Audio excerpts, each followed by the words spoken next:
जय हिंद साथियों, तैयारी कर लो प्लेटफॉर्म पर आप सभी का स्वागत है। देखिएगा, कल की क्लास में मैंने आपको रक्त परिसंचरण तंत्र करवाया था और कल की क्लास में मैंने आपको पूरा का पूरा करवा दिया था। उसके अंदर मैंने क्या करवाया था आपको, शुरुआत में आपको ये बताया था कि रक्त परिसंचरण तंत्र कितने प्रकार का होता है। पहला बताया था खुला और दूसरा बताया था बंद। लेकिन अगर मैं बात करूं मानव की, मानव में किस प्रकार का परिसंचरण तंत्र होता है, मानव में बंद परिसंचरण तंत्र पाया जाता है, ये मैंने आपको बताया था। उसके अलावा मैंने आपको क्या बताया था कि परिसंचरण तंत्र में हमने पहले रक्त बढ़ा, उसके बाद में मैंने आपको क्या बताया, हृदय बताया, उसके बाद में मैंने आपको रक्त वाहिनियां बताई कि धमनी क्या होती है और शिरा क्या होती है, वो मैंने आपको बताई थी। ठीक है, तो चलिए आज की क्लास को अपन शुरू करते हैं और आज की क्लास बहुत इंपॉर्टेंट रहने वाली है। चैप्टर लंबा रहेगा लेकिन आपके पेपर में यहां से डेफिनेटली एक पर्सन देखने को मिलेगा। अपने पास चैप्टर का नाम है अंतःस्रावी तंत्र, एंडोक्राइन सिस्टम।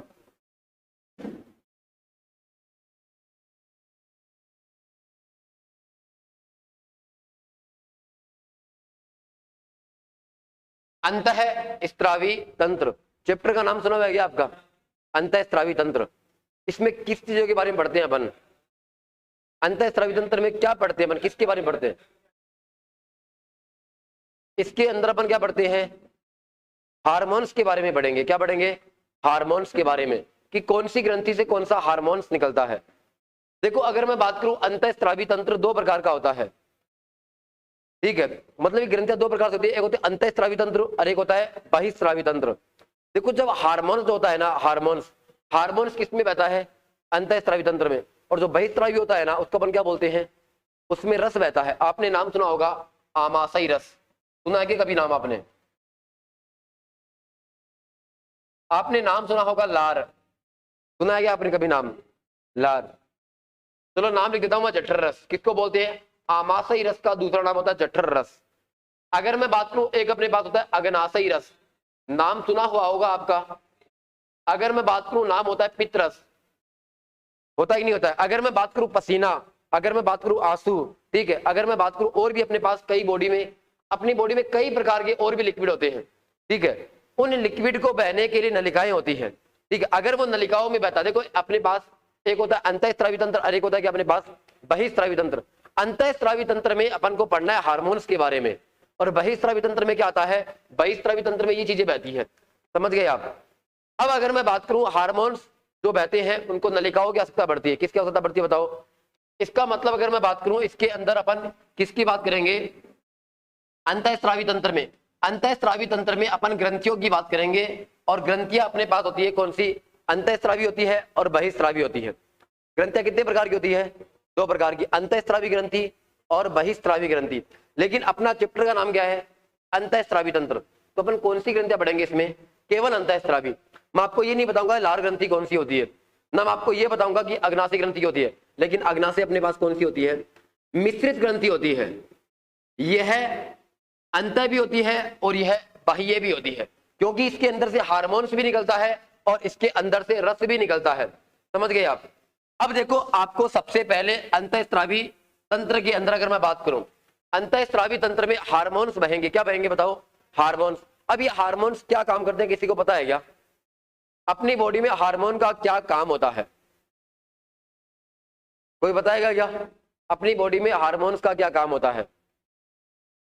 किसी को नहीं पता है? चलो ऑनलाइन पूछ लेता हूं।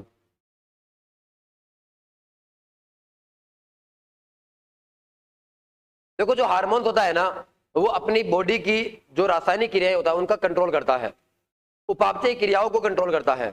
समझ गए आप? तो अगर मैं बात करूं यहाँ पे, देखो आपको एक नाम याद रखना है, एक लाइन याद रखनी है। वो लाइन ये है कि थारी पीपी पर बिरजू अंकल का अधिकार है।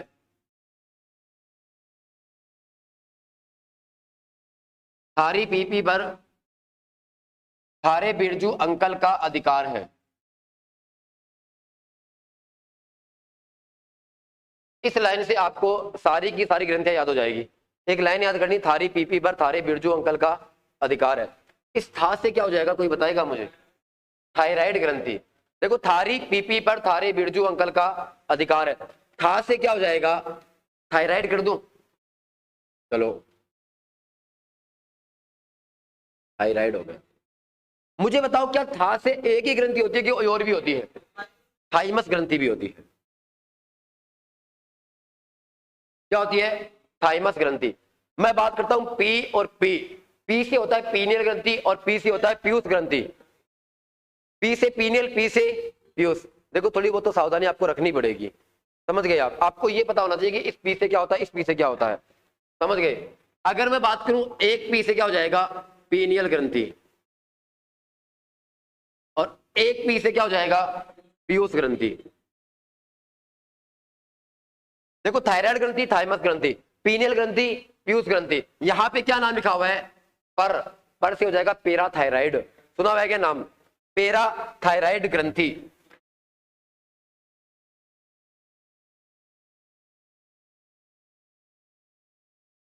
पर से क्या हो जाएगा? पैराथायराइड ग्रंथि। यहां पे नाम क्या लिखा हुआ है? बिरजू अंकल का अधिकार है। अब देखो ये नाम लिखा हुआ है बी, आप इसको पढ़ना है वी। क्या पढ़ना है? वी। और वैसे क्या हो जाएगा? व्रसण। नाम सुना है कभी आपने व्रसण का? नाम तो सुना होगा आपने।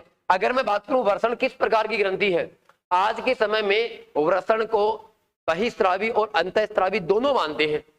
आज की जो एनसीईआरटी किताबें आती है ना अपनी, उसमें इस व्रसण को और अंडाशय को, व्रसण और अंडाशय दोनों को क्या मानते हैं बताओ? अंतःस्रावी और बहिस्रावी दोनों मानते हैं। इसका मतलब क्या हो गया? मिश्रित ग्रंथि हो गई ना।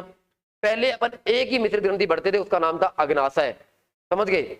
लेकिन आजकल व्रसण भी इसी के अंदर आता है और ये भी आता है। मैंने इसके अंदर लिख दिया। अब देखो ऐसे क्या हो जाएगा? ये अंकर लिख दिया मैंने। देखो ऐसे क्या हो जाएगा? अंडाशय। ऐसे क्या हो जाएगा? अंडाशय। अब यहां का से कुछ होता है क्या? कुछ नहीं होता है। इस अधिकार से कुछ होता है क्या? अधिवृक्क ग्रंथि का नाम सुना आपने कभी? Adrenal gland.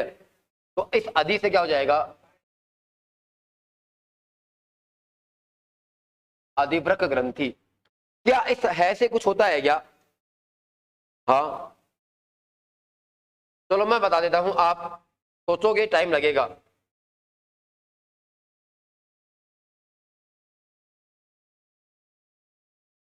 कौन सी होती है? हाइपोथैलेमस ग्रंथि। मुझे बताओ संख्या में कितनी हो गई है? कोई बच तो नहीं गई क्या? बच तो नहीं गई क्या? कोई बताओ ये। आपको अगर कोई ध्यान हो अंतःस्रावी ग्रंथि और जो इस लिस्ट में नहीं आया नाम, है कोई नाम? चलो अपन अपनी बॉडी से शुरुआत कर लेते हैं ऊपर से, ठीक है? अगर मैं बात करूं अपने मस्तिष्क में कौन कौन सी ग्रंथियां होती है, इस पूरे खोपड़े की बात करूं, पहली बात तो एक होती है पीनियल ग्रंथि, अपने मस्तिष्क में होती है। दूसरी पीयूष ग्रंथि। तीसरी थाइमस ग्रंथि होती है क्या? नहीं होती है। एक और होती है जिसका नाम है हाइपोथैलेमस, ये भी तो मस्तिष्क में होती है। तीन हो गया। कोई और भी होती है क्या? पीनियल, पीयूष, हाइपोथैलेमस, तीन ही होती है मेरे हिसाब से। तीन ही होती है, तीनों लिखे हुए हैं। फिर अपन और नीचे आते हैं, अपने गले में यहाँ पे थायराइड होती है, ठीक है? अपने गले पे क्या होती है बताओ? थायराइड। और अपनी जो श्वास नली होती है ना, अब देखो नीचे जाएगी, श्वास नली यहाँ पे होती है। श्वास नली के पास में कौन सी होती है?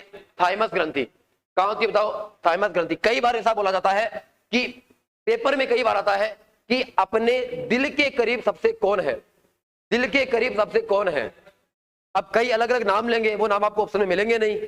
आपको उत्तर क्या करना पड़ेगा? थाइमस। अपने दिल के करीब कौन सी ग्रंथि है बताओ? थाइमस ग्रंथि है। ऐसा बोला जाता है कि अपने दिल के आगे थाइमस ग्रंथि होती है। दोनों जो फेफड़े होते हैं ना, उन फेफड़ों के बीच में क्या होता है? हृदय होता है। और उस हृदय के सामने कौन सी ग्रंथि होती है बताओ? थाइमस ग्रंथि। और आपको पता होगा अपनी इसे श्वास नली आती है, अंदर जाती है, यहाँ अपने फेफड़े और बीच में क्या होता है बताओ? हृदय। और उस हृदय के सामने कौन सी ग्रंथि होती है? थाइमस ग्रंथि। समझ गए लोकेशन आपको? अब अपन आगे चलते हैं। और अगर मैं बात करूं, यहाँ पे थायराइड होती है, और थायराइड के अंदर कौन सी होती है? पैराथायराइड। थायराइड के अंदर पैराथायराइड होती है। कई बार ऐसा प्रश्न आता है कि ग्रंथि के अंदर ग्रंथि किसको कहा जाता है? ग्रंथि के अंदर ग्रंथि, मुझे बताओ। थायराइड ग्रंथि के अंदर पैराथायराइड होती है, इसका मतलब ग्रंथि के अंदर ग्रंथि किसको कहते हैं? पैराथायराइड को। पी से क्या हो जाएगा? व्रसण। और व्रसण किसमें होता है बताओ? पुरुषों में होता है, ठीक है? इसको अपन क्या बोलते हैं बताओ? जनन ग्रंथि बोलते हैं। इन दोनों को क्या बोलते हैं बताओ? जनन ग्रंथि बोलते हैं। समझ गए? तो ये जो दोनों ग्रंथियां ना आपने, ये मैं आपको यहां पे नहीं पढ़ाऊंगा। अंतःस्रावी तंत्र में अपने पास एक तंत्र आता है, प्रजनन तंत्र। उस प्रजनन तंत्र में क्या पढ़ना अपन को, नर जनन तंत्र और मादा जनन तंत्र, वहां पे आएगा क्या, वर्तन और अंडाशय आएगा, तो अपन वहां पे पढ़ लेंगे इसके। और अधि से क्या हो जाएगा, अधिकार। ये अपना मेरे हिसाब से इतना ही है ये ग्रंथि, ठीक है। और कोई ध्यान में आएगा तो अपन लिख लेंगे। अपने पास अंतःस्रावी ग्रंथि इतनी है, 1 2 3 4 5 6 7 8 9 10, 10 है क्या, ये 9 ही है मेरे हिसाब से, 9 है 10 है, 9 है। इसको मेरे लगता है 2 बार गिन लिया होगा ना। अब अपन आगे चलते हैं। अब मुझे बताओ कि सबसे पहले कौन सी ग्रंथि शुरू करूं, बताओ आप। चलो पीयूष ग्रंथि शुरू कर देते हैं।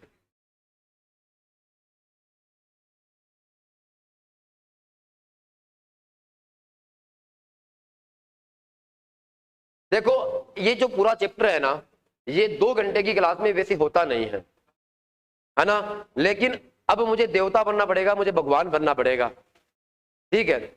लेकिन ये मेरी गारंटी है, आपका एक सवाल गलत नहीं होने दूंगा इस चैप्टर का, लेकिन आपका ध्यान हटना नहीं चाहिए। अगर मैं बात करूं पीयूष ग्रंथि की, तो सबसे पहले अगर मैं बात करूं इस ग्रंथि का उपनाम क्या होता है, इस ग्रंथि का अन्य नाम क्या होता है।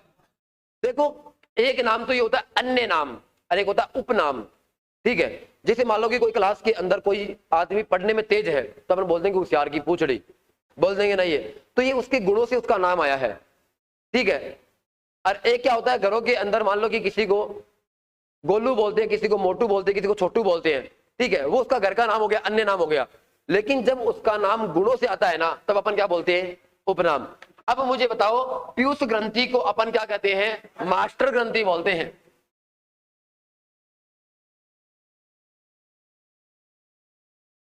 पीयूष ग्रंथि को क्या कहते हैं, मास्टर ग्रंथि। अगर कोई आपको इसकी लोकेशन पूछ ले कि अपने शरीर में इसकी लोकेशन कहां होती है, क्या हुआ, गले में, मरवाएगा यार तू मेरे को। ये यहां होती है, सारी ग्रंथियों को कंट्रोल करती है बाद में। ये इसको मास्टर क्यों कहा है, बता मेरे को एक बार। ये सारी ग्रंथियों को कंट्रोल करता है, ये ऊपर रहेगा, ये समझ गया। इसके ऊपर भी एक और होता है, उसका नाम मैं बाद में बताऊंगा। उसको बोलते हैं master of master gland, master of master gland, hypothalamus को बोलते हैं। अब एक बार गौर करना, इसकी स्थिति की स्थिति कहां होती है बताओ, मस्तिष्क में। कहां होती है, मस्तिष्क में, समझ गए आप। अब अपन और आगे चलते हैं। अगर मैं आपको बताऊं कि जो पीयूष ग्रंथि होती है ना, ये सबसे छोटी ग्रंथि होती है, क्या सही बात है क्या, ये आपके पेपर में आएगा कि सबसे छोटी ग्रंथि कौन सी होती है, क्या सही बात है क्या, ये सही बात है। तो सबसे छोटी अंतःस्रावी ग्रंथि कौन सी होती है, पीयूष ग्रंथि। तो यहां पे लिख देता हूं मैं, सबसे छोटी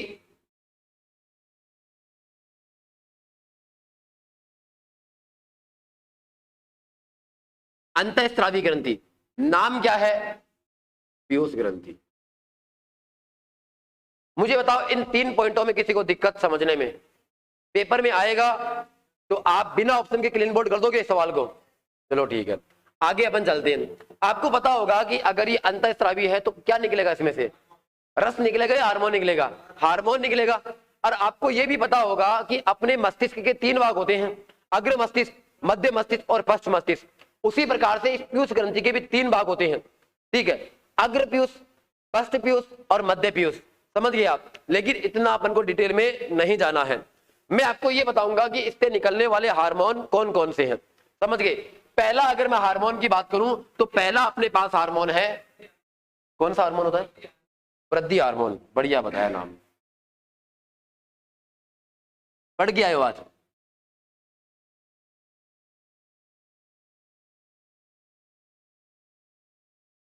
देखो इससे निकलने वाले हार्मोन से बात करता हूं मैं। इससे कौन कौन से हार्मोन निकलते हैं, कौन सी ग्रंथि से बताओ, पीयूष ग्रंथि से। इससे पहला हार्मोन निकलता है एसटीएच हार्मोन। कई बार तो पेपर में यही पूछ लेता है कि एसटीएच की फुल फॉर्म क्या होती है, कोई बताएगा मुझे, एसटीएच हार्मोन की फुल फॉर्म क्या होती है। सोमेटोट्रोपिक हार्मोन, जिसको आप वृद्धि हार्मोन बोल रहे हो ना, वो यही तो होता है। अब सोचो एक बार, आप आपको बोलेंगे निम्न में से किसको वृद्धि हार्मोन के रूप में जाना जाता है, अब आप ढूंढते फिरोगे। सोमेटोट्रोपिक हार्मोन को अपन क्या बोलते हैं, वृद्धि हार्मोन बोलते हैं।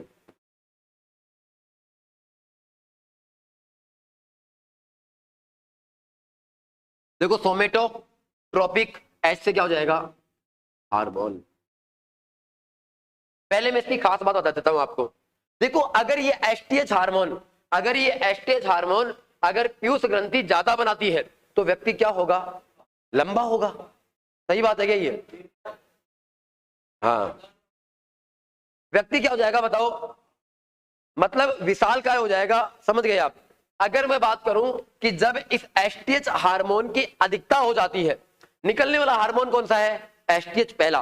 देखो इसके सामने अगर एचटीएच हार्मोन, अगर एचटीएच हार्मोन की अधिकता हो गई तो व्यक्ति क्या हो जाएगा, लंबा हो जाएगा। व्यक्ति क्या हो जाएगा बताओ, लंबा। और इस लंबे को अपन क्या बोलते हैं, कोई बताएगा? इसको अपन बोलते हैं महाकायता या भीम कायता।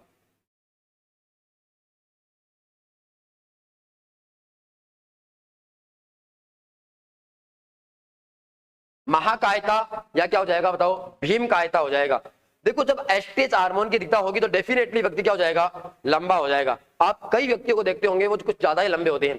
इसका मतलब उनमें कौन सा हार्मोन ज्यादा होता है, एस्टेज हार्मोन की अधिकता होती है।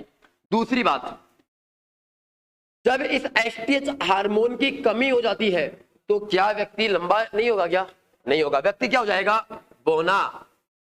व्यक्ति क्या हो जाएगा, बोना। और आपको पता है इसको अपन क्या बोलते हैं, ड्वार्फिज्म बोलते हैं। क्या बोलते हैं, वैसे हिंदी में बोलते हैं बोनापन, लेकिन ये नाम तो आएगा नहीं ना यहाँ पे, आप समझ जाओगे बोनापन से, तो इसका नाम होता है ड्वार्फिज्म। क्या हो जाएगा बताओ, ड्वार्फिज्म। बायोलॉजी की भाषा में ड्वार्फिज्म किसको बोलते हैं, बोनापन को बोलते हैं। समझ गए आप? मुझे बताओ यहां तक आपको कोई दिक्कत है क्या? हार्मोन पहला कौन सा था अपने पास, एस टी एच हार्मोन। क्या कर रहा था, व्यक्ति को लंबा और क्या कर रहा था, बोना कर रहा था। समझ गई, पहली कहानी आपको समझ में आ गई। 2 नंबर के हार्मोन की अपन बात कर लेते हैं। कोई बताएगा और कौन से हार्मोन निकलते हैं, और कौन सा हार्मोन निकलता है? मैंने आपको यह बताया है कि जो पीयूष ग्रंथि होती है ना, ये सारी ग्रंथियों को क्या करती है, कंट्रोल करती है ना ये। अगर मान लो कि मैं बात करता हूं किसकी, थायराइड ग्रंथि की। थायराइड ग्रंथि थायरोक्सिन हार्मोन निकालती है। कौन सा हार्मोन, थायरोक्सिन। अगर कई बार थायराइड ग्रंथि नाटक करने लग जाए, थायराइड ग्रंथि क्या करने लग जाए बताओ, नाटक करने लग जाए कि मैं तो मेरा हार्मोन निकालूंगी नहीं, ठीक है। अब पता क्या करेगा, अब ये पीयूष ग्रंथि पता क्या करेगी, ये तो मास्टर है, ये क्या करेगी, उसको प्रेरित करेगी बाद में, थायराइड ग्रंथि को, है ना, उसको पुचकारेगी कि ना ऐसा नहीं करते हैं, नाराज नहीं होते हैं, ठीक है। और वो जैसे ही इसको मोटिवेट करेगी, वो थायराइड ग्रंथि अपना धीरे से थायरोक्सिन हार्मोन क्या कर देगी, रिलीज कर देगी। और जो काम पहले होता था ना थायरोक्सिन हार्मोन से, वो वापस हो जाएगा। इसका मतलब पीयूष ग्रंथि को मास्टर क्यों कहते हैं, क्योंकि ये प्रेरित करती है अन्य ग्रंथियों को। समझ गए? तो अगला हार्मोन कौन सा है अपने पास, अगला हार्मोन है टीएसएच हार्मोन। क्या नाम है बताओ, thyroid stimulating hormone. Thyroid stimulating hormone.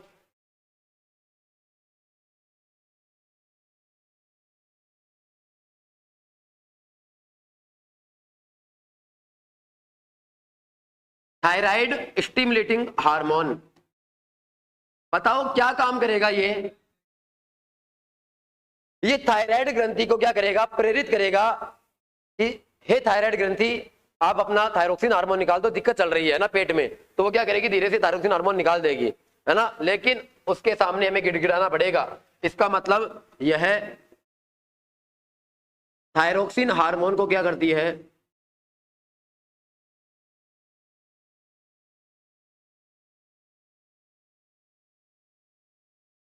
यह थायरोक्सिन हार्मोन का क्या करेगी बताओ, संश्लेषण करेगी। समझ गए आप?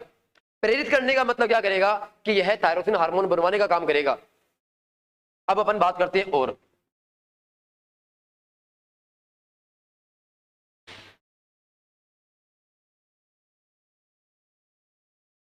दिखने में कोई दिक्कत आपको?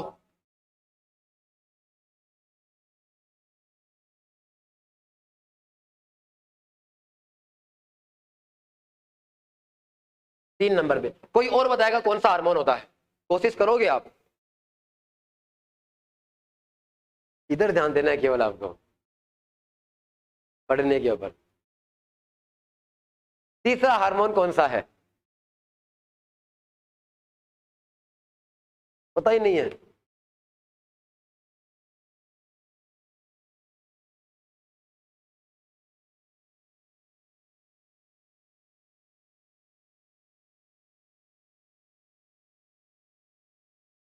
देखो अगर मैं बात करूं तीसरा हार्मोन होता है अपने पास ACTH हार्मोन। कोई फुल फॉर्म बताएगा?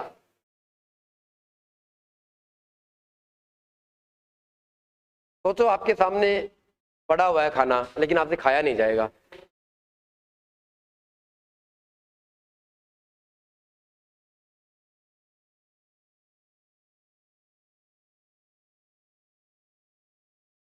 देखो यहां पर ACTH का मतलब क्या होता है?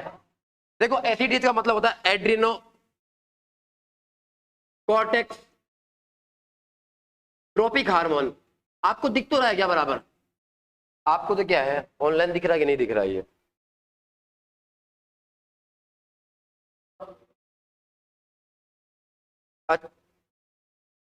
ACTH एड्रिनल कोर्टिकोट्रोपिक हार्मोन, क्या बात है, ऑनलाइन जवाब आ गया। देखो एड्रिनो कॉर्टेक्स ट्रोपिक हार्मोन क्या होता है बताओ? एड्रिनो कॉर्टेक्स ट्रोपिक हार्मोन। कभी आपने जीवन में एड्रिनल ग्रंथि का नाम सुना होगा? अधिवृक्क ग्रंथि का। एक अपने बॉडी में किडनी होती है, नाम सुना होगा आपने किडनी का? तो पहली बार तो नहीं सुन रहे ना। उस किडनी को हिंदी में क्या बोलते हैं? वृक्क बोलते हैं। और उस वृक्क के ऊपर एक ग्रंथि होती है जिसको अपन क्या बोलते हैं? क्या हुआ?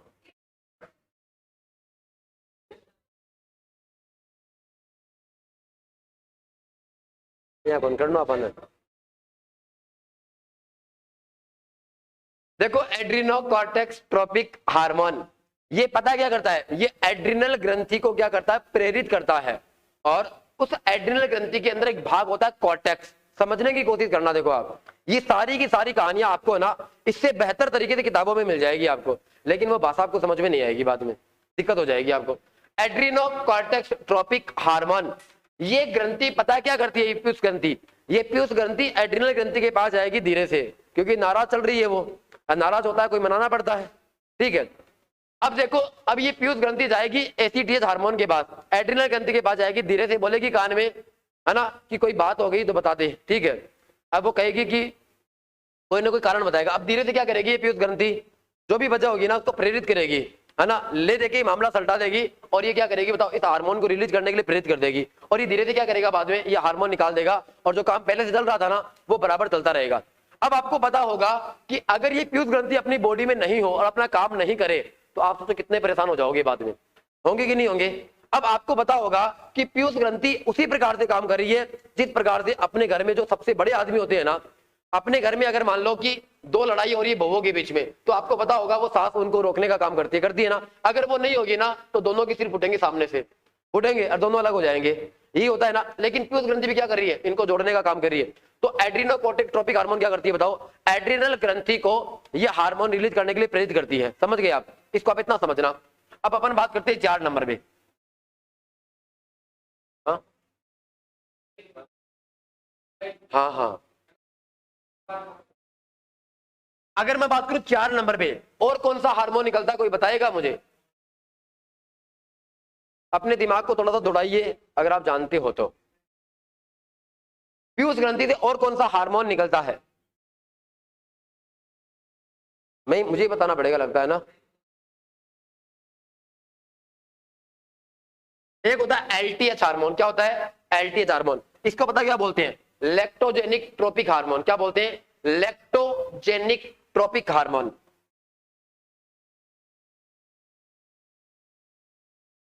लैक्टोजेनिक ट्रोपिक हार्मोन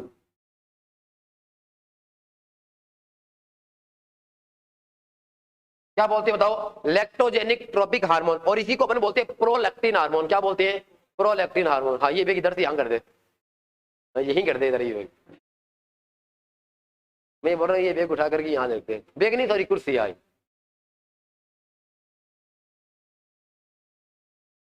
देखो एक बार पढ़ने पर ध्यान दीजिए आप। LTH hormone, lactogenic trophic hormone. ये हार्मोन क्या काम करता है मुझे बताओ? आपने कभी नाम सुना है क्या लैक्टोज का? सुना है आपने नाम? लैक्टोज का नाम सुना है क्या आपने?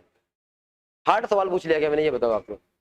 लैक्टोज कहाँ होता है? दूध के अंदर पाई जाने वाली शर्करा का नाम होता है। सही है क्या ये? मुझे बताओ कि जब आप दूध से दही बनाते हो तो एक जीवाणु होता है लैक्टोबैसिलस।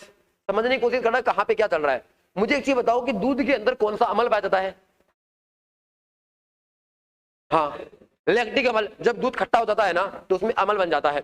और उस अमल का नाम क्या होता है बताओ? लैक्टिक अमल। क्या होता है बताओ? लैक्टिक अमल। लेक्ट लेक्ट लेक्ट, इसका मतलब लेक्ट का मतलब दूध से हो रहा है ना। समझने की कोशिश करना, देखो आप रटोगे ना तो परेशान हो जाओगे, आपको हर चीज रटनी पड़ेगी।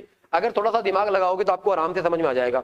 अब अगर मैं बात करूं कि महिलाओं के अंदर जो स्तन ग्रंथियां होती है उसके अंदर दूध बनाने का काम कौन करता है बताओ? Lactogenic trophic hormone. इसको अपन क्या बोलेंगे? दुग्ध स्त्रावी हार्मोन। क्या बोलेंगे?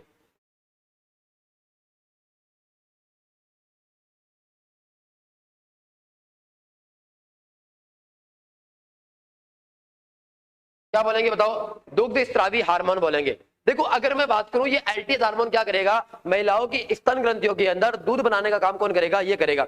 अब देखो अगर मैं बात करूं कि अगर मान लो कि एक महिला किसी बच्चे को जन्म देती है और अगर मान लो कि उसकी स्तन ग्रंथियों में दूध का विकास नहीं होगा, दूध नहीं बनेगा, इसका मतलब एलटीएच क्या कर रहा है? नाटक कर रहा है। अब एलटीएच जब नाटक करेगा कि मैं हार्मोन नहीं दूंगा नहीं दूंगा, तो मुझे बताओ कि उस बच्चे का पोषण कैसे होगा? नहीं होगा ना। तो बाद में ये पीयूष ग्रंथि धीरे से क्या करेगी बताओ? इसके पास आएगी और बोलेगी कि ये बच्चा मर जाएगा, ठीक है थोड़ा उसकी तो ध्यान रख। फिर ये क्या करेगा? कोई दिक्कत नहीं, ये क्या करेगा? हार्मोन्स निकाल देगा और वो क्या करेगा? बच्चा आराम से दूध पिलेगा, ठीक है। तो एलटीएच हार्मोन क्या करता है बताओ? लैक्टोजेनिक ट्रोपिक हार्मोन बोलते हैं और दुग्ध निकालने का काम करता है। और इसी का एक अन्य नाम होता है जिसको अपन बोलते हैं प्रोलैक्टिन हार्मोन। क्या नाम आ रहा है क्या? लेक्ट। क्या नाम आ रहा है क्या? लेक्ट। देखो नहीं पढ़ना है ना तो क्लास से बाहर भी जा सकते हो। आप लोग डिस्टर्ब तो नहीं हो रहे हैं ना? तो नहीं हो रही ना डिस्टर्ब? चलो ठीक है। देखो चार अपने पास क्या बताओ? देखो एसीटीएच और एलटीएच, एसीटीएच और एलटीएच, मैंने आपको चार हार्मोन बता दिए। मुझे एक चीज बताओ, क्या आपको रटना पड़ेगा क्या इनको? पूछ लेते ही तो आपकी नैया डूब जाएगी मुझे लगता है। पूछूंगा एक बार। हाँ ऑप्शन, दूध में कौन सा अमल पाया जाता है? हंसना नहीं है देखो। हैं? लेकिट अमल पूछा हूं मैं, लेकिट कौन सा होता है?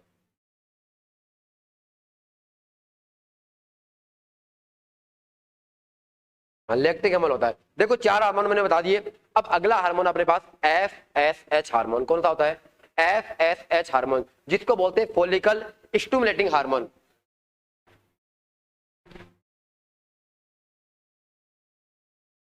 अगला क्या अपने पास? FSH हार्मोन, जिसको बोलते हैं फॉलिकल स्टिमुलेटिंग हार्मोन। देखो पीयूष ग्रंथि जितनी लंबी है ना उतनी कोई ग्रंथि नहीं है, क्योंकि इसके अंदर अपन सारी ग्रंथियों को मिलाकर के बढ़ना होता है, ठीक है। अब जैसे ही मैं उधर मुंह करूंगा वापस से बाद में बातें चलेगी, है ना? क्या मुंह इधर ही रखूं मैं?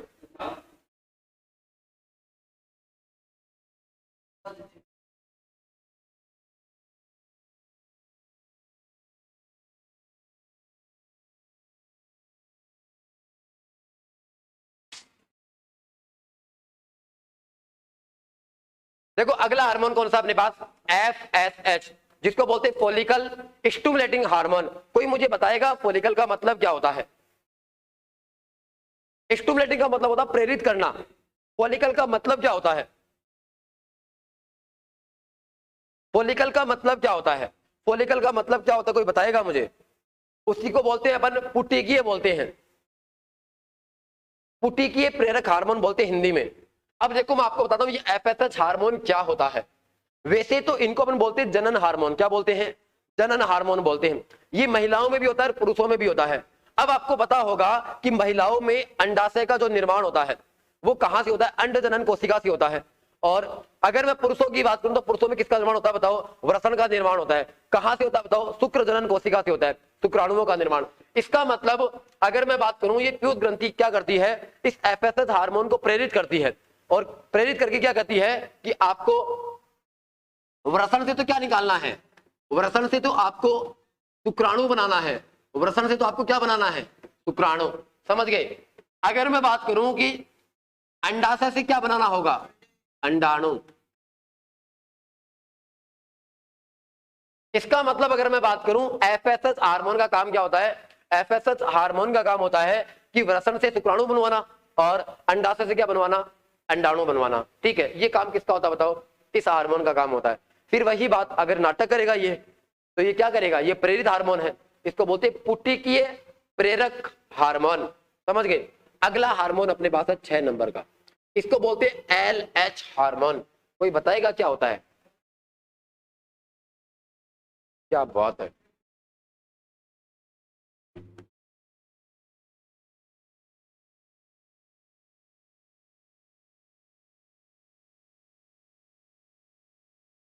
ल्यूटिनाइजिंग हार्मोन क्या होता है बताओ? Luteinizing hormone. देखो अगर मैं बात करूं, ये ल्यूटिनाइजिंग हार्मोन का मतलब क्या होता है? अगर मैं आपको पता होगा कि महिलाओं के अंदर लिंग हार्मोन अलग होता है, पुरुषों का लिंग हार्मोन क्या होता है बताओ? अलग होता है। मैं आपको 4 ऑप्शंस दे रहा हूं और आपको यह बताना होगा कि इसमें से कौन सा पुरुष लिंग हार्मोन है और कौन सा महिला लिंग हार्मोन है। क्या बता दोगे आप? ऑप्शन से तो बता ही सकते हो आप, है ना?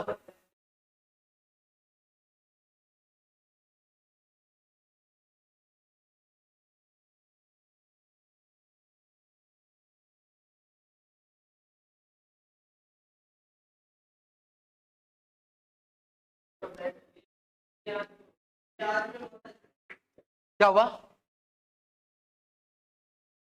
देखो मैंने यहाँ पे 4 हार्मोन्स के नाम लिखे हैं, ठीक है? अगर आपने इतना भी पढ़ लिया ना तो हो सकता है अपने पेपर में इतना ही आ जाए, क्योंकि ज्यादा तो अपने पेपर में आता नहीं है। अब आपके पेपर में पूछा गया कि कौन सा महिला लिंग हार्मोन है, चलो बताइए जल्दी से।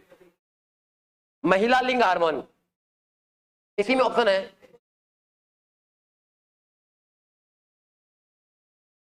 गई क्या भैंस पानी में?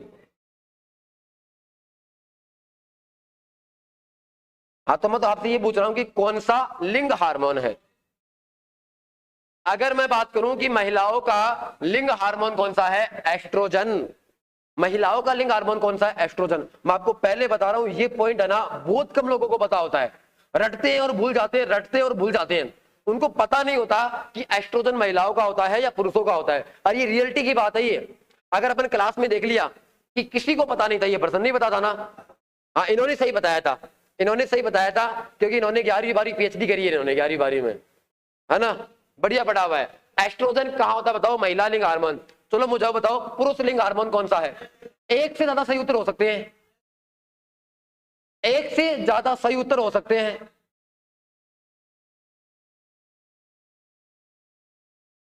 कौन सा पुरुष लिंग हार्मोन है? सोचो कितना आसान सवाल आपसे पूछ रहा हूं मैं।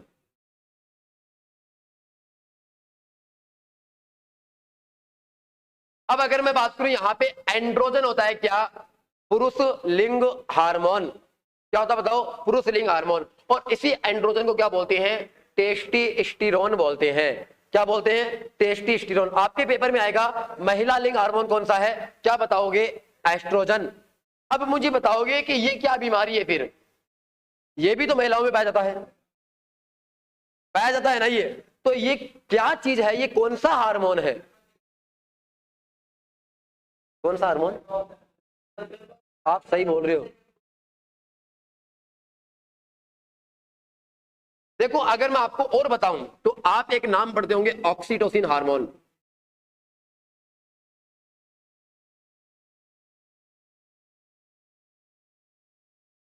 एक आप नाम पढ़ते होंगे, कौन सा होता है? एक हार्मोन और होता है।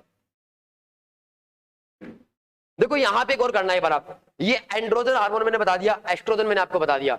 अब अपने पास प्रोजेस्टेरोन हार्मोन क्या होता है? देखो आपको अगर मैं बताऊं कि महिलाओं के अंदर मेंस्ट्रुएशन साइकिल होता है, और जब मेंस्ट्रुएशन साइकिल प्रारंभ होता है तो आपको पता होगा कि जो गर्भाशय की दीवार है, वो गर्भाशय की दीवार टूट टूट टूट क्या होती है बताओ? बाहर आ जाती है। जब गर्भाशय टूट जाता है तो उस गर्भाशय को वापस से रिकवर भी तो करता होगा। वापस से रिकवर करने वाला हार्मोन का नाम क्या बताओ? Progesterone hormone. पता नहीं हजारों बार पेपर में आ चुका है कि कौन सा हार्मोन गर्भाशय रिकवरी हार्मोन कहलाता है। तो इसका नाम क्या होता है बताओ? Progesterone hormone.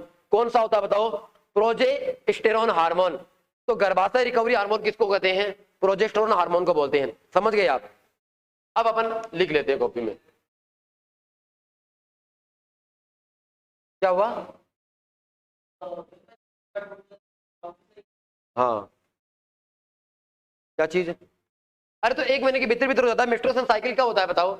1 महीने का इसका टाइम होता है, 1 महीने का इसका साइकिल होता है। 1 महीने के अंदर अंदर देखो अगर मैं बात करूं शुरुआती फेज क्या होता है, अगर मैं बात करूं 1 से 5 दिन तो क्या होता है बताओ? उसको ब्लीडिंग फेज बोलते हैं, ठीक है? उसके बाद में क्या होता है बताओ? नॉर्मल होता है। उसके बाद में आपको पता होगा कि सबसे ज्यादा गर्भ धारण की क्षमता कौन से समय होती है, कि मतलब मेंस्ट्रुएशन साइकिल जब प्रारंभ होता है तो वो कौन सा होता है बताओ, 1 से 7 दिन तो लगभग ब्लीडिंग फेज माना जाता है, 1 से 7 दिन, कई किताबों में 5 दिन भी लिखता है, कई किताब 3 दिन भी लिखती है, ठीक है। अगर मैं बात करूं उसके बाद में 11वें से लेकर के 18वें दिन, उस समय क्या होता है बताओ, कि महिलाओं के अंदर जो अंडाशय होता है उसमें किसका निर्माण होता है बताओ, अंडाणुओं का निर्माण होता है। किसका निर्माण होता है बताओ, अंडाणुओं का। समझ गए आप।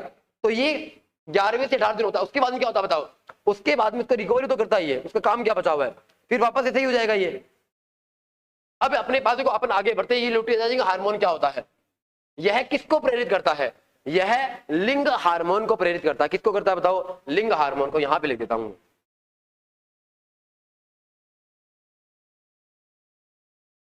लिंग हार्मोन को क्या करता है बताओ, प्रेरित करता है। अब लिंग हार्मोन कौन कौन सा अपने पास, 2 है। एक का नाम क्या बताओ, टेस्टिस्टेरोन हार्मोन, और दूसरा अपने पास कौन सा बताओ, पहला अपने पास कौन सा है, टेस्टिस्टेरोन, और महिलाओं के अंदर कौन सा होता है बताओ, एस्ट्रोजन। ये आपको करना है, ठीक है। मैंने कितने हार्मोन बता दिए आपको, मैंने आपको 6 हार्मोन बता दिए, ठीक है। अब अपन मैं आपको अगला हार्मोन बताऊं तो मेरे पास है MSH हार्मोन। कहां होता है, एंड्रोजन बताया था मैंने, एंड्रोजन का दूसरा नाम होता है टेस्टिस्टेरोन हार्मोन। अब एक बार गौर करना, MSH हार्मोन को इसका अन्य नाम बताएगा, सॉरी अन्य नाम नहीं, फुल नाम MSH का, मेलानोपोर स्टिमुलेटिंग हार्मोन। क्या बोलते हैं, मेलानोपोर स्टिमुलेटिंग हार्मोन।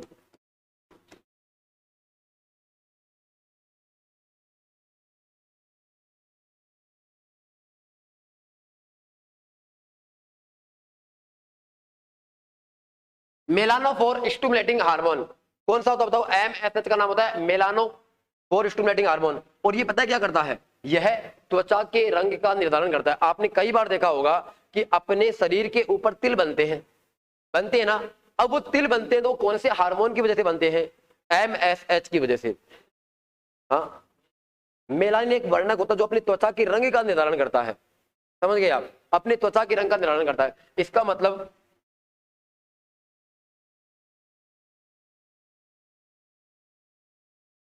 त्वचा पर जो तिल बनते हैं वो किसकी वजह से बनते हैं, MSH हार्मोन की वजह से। मैंने आपको कितने हार्मोन बता दिए बताओ, 7 हार्मोन बता दिए। मुझे पता है याद तो आपको नहीं हुए होंगे, हो गया क्या, उन्होंने कहा हो गया याद।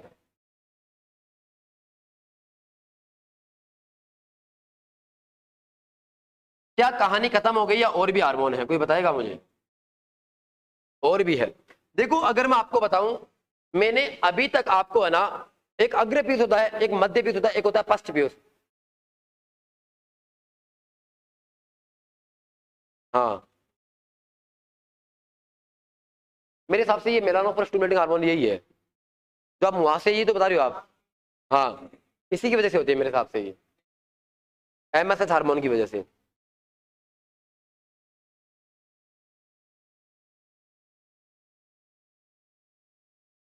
यहाँ पे कुछ नहीं आया। देखो अगर अपन यहाँ पे बात करें, आपको पता होगा कि जो स्ट्रीमिंग होती है ना, ये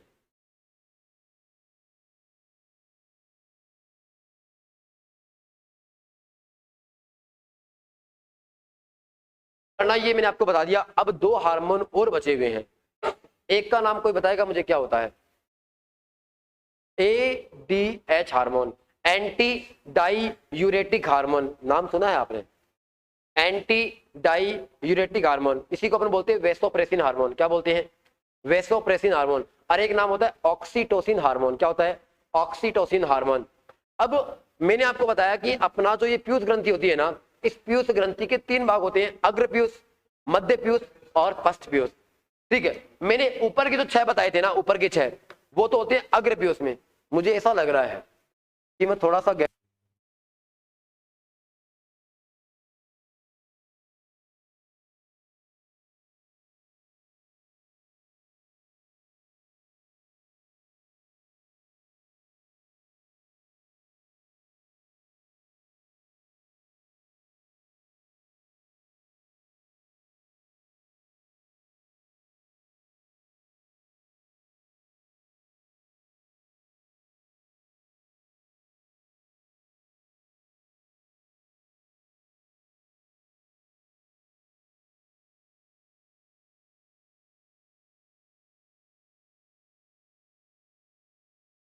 अपने पास 8 नंबर का हार्मोन है ADH हार्मोन, इसको अपन क्या बोलते हैं बताओ? Anti diuretic hormone. क्या था बताओ? Anti diuretic hormone. और 9 नंबर पे क्या होता है बताओ?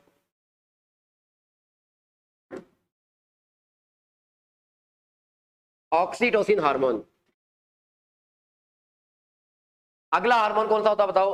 Oxytocin hormone. और ये जो दोनों के दोनों हार्मोन होते हैं ना, ये कहां से निकलते हैं बताओ?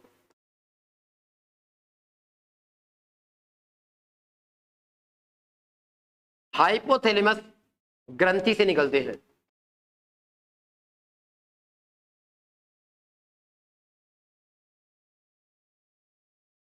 लेकिन लेकिन ये आकर रुकते कहां पे हैं? जैसे अगर मैं बात करूं, निकालने का काम कौन करता है? हाइपोथैलेमस। इस पीयूष ग्रंथि के ऊपर क्या होता है? हाइपोथैलेमस। और हाइपोथैलेमस इन दोनों हार्मोन्स को निकालेगी और ये निकल करके कहां पर आकर के रुक जाएगा? ये रुक जाएगा पीयूष ग्रंथि के पास। और पीयूष ग्रंथि के पास आकर के रुकेगा, इसीलिए मैंने आपको इसको पीयूष ग्रंथि में लिखाया है। यहां पे लिख दिया है हाइपोथैलेमस ग्रंथि से निकलता है, लेकिन रहता कहां है? पीयूष ग्रंथि में।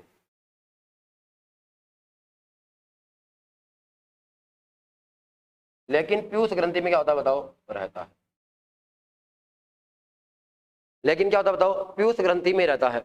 अब कोई मुझे बताएगा कि एंटी डाईयूरेटिक हार्मोन क्या होता है? बताएगा क्या कोई? ADH हार्मोन क्या होता है? एंटी डाईयूरेटिक हार्मोन क्या होता है?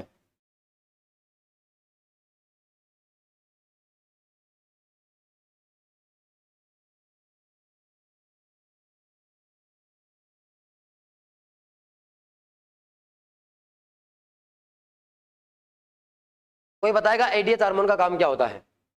किसी को नहीं बताया? Anti diuretic hormone.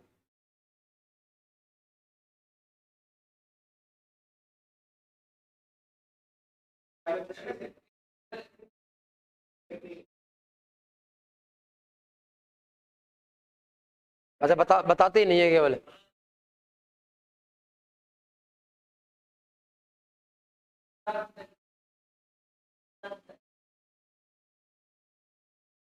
अब एक बार गौर करना, आप यहाँ पे गौर करना, एंटी डायूरेटिक हार्मोन क्या होता है। देखो, आपने कई बार देखा होगा कि जब अपन चाय, अल्कोहल या कॉफी का ज्यादा सेवन करते हैं, तो मुझे बताओ कि अपने शरीर में किसकी मात्रा बढ़ जाती है? जो आदमी अल्कोहल का सेवन करता है, आपको पता होगा कि उसको 15 मिनट के भीतर भीतर एक चीज की जरूरत पड़ेगी, वो पेशाब करने जाएगा जाएगा। इसका मतलब क्या होता है कि जो आदमी चाय, अल्कोहल या फिर कॉफी का सेवन करता ज्यादा मात्रा में, उस आदमी के अंदर पेशाब की मात्रा क्या होती है बताओ? बढ़ जाती है। और उनको अपन क्या बोलते हैं बताओ? उनको अपन बोलते हैं कि क्या हुआ?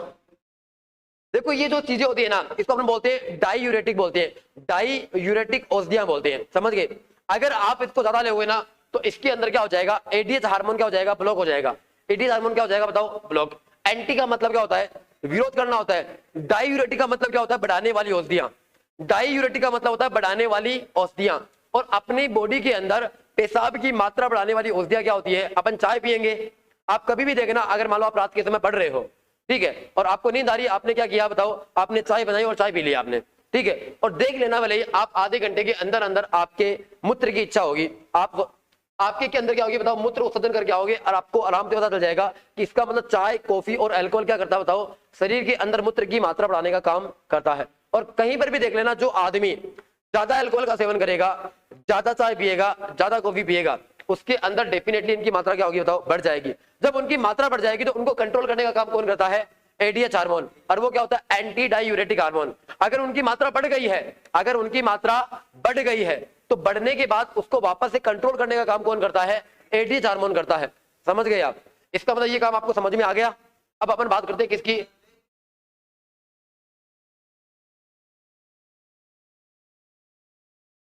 क्या हुआ? वो तेरे तरफ इशारा कैसे कर रहा है?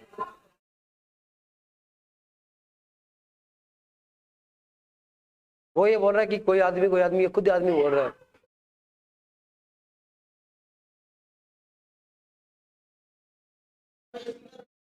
क्या पूछ रहा था, अब पूछे। हाँ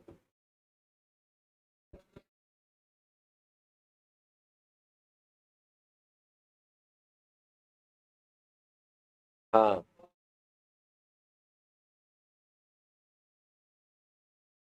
किससे? तो अल्कोहल बाहर नहीं निकालेगा क्या वापस? अल्कोहल बाहर निकल जाएगा बाद में। एक बार गौर करना आप, ऑक्सीटोसिन हार्मोन क्या काम करता है। ऑक्सीटोसिन हार्मोन की अगर मैं बात बताऊं, इसको पता क्या बोलते हैं? इसको बोलते हैं कौन सा हार्मोन बताओ? प्रसव हार्मोन। क्या बोलते हैं बताओ? इसको अपन बोलते हैं प्रसव हार्मोन। और आपको मैंने आपको बताया था कि गर्भाशय रिकवरी हार्मोन किसको कहते हैं? गर्भाशय रिकवरी हार्मोन किसको कहते हैं? अभी भी बताया था मैंने आपको। अरे देखो, मैंने आपको अभी भी बताया था, प्रोजेस्टेरोन हार्मोन।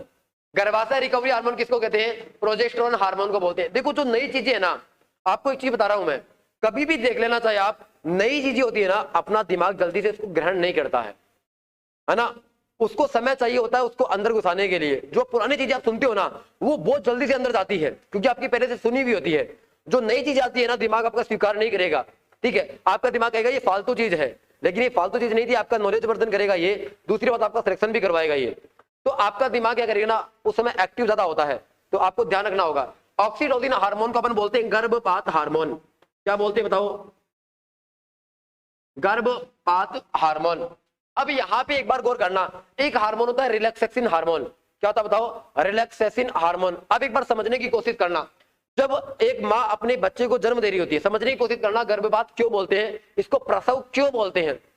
देखो, जब एक माँ अपने बच्चे को जन्म दे रही होती है, तो आपको पता होगा कि जब बच्चे को जन्म देती है तो उसको एक असहनीय दर्द होता है। ठीक है, अब वो असहनीय दर्द क्यों होता है? अगर मैं आपको बताऊं कि महिला के दोनों पैरों के बीच में एक बंद होता है, जिसको क्या बोला जाता है बताओ? प्यूबिक बंद बोला जाता है। क्या बोला जाता है बताओ? प्यूबिक बंद। क्या बोलते हैं बताओ? प्यूबिक बंद बोलते हैं। और जब बच्चा जन्म लेता होता है, जन्म ले रहा होता है, तो वो बंद क्या होता है बताओ? चौड़ा हो जाता है।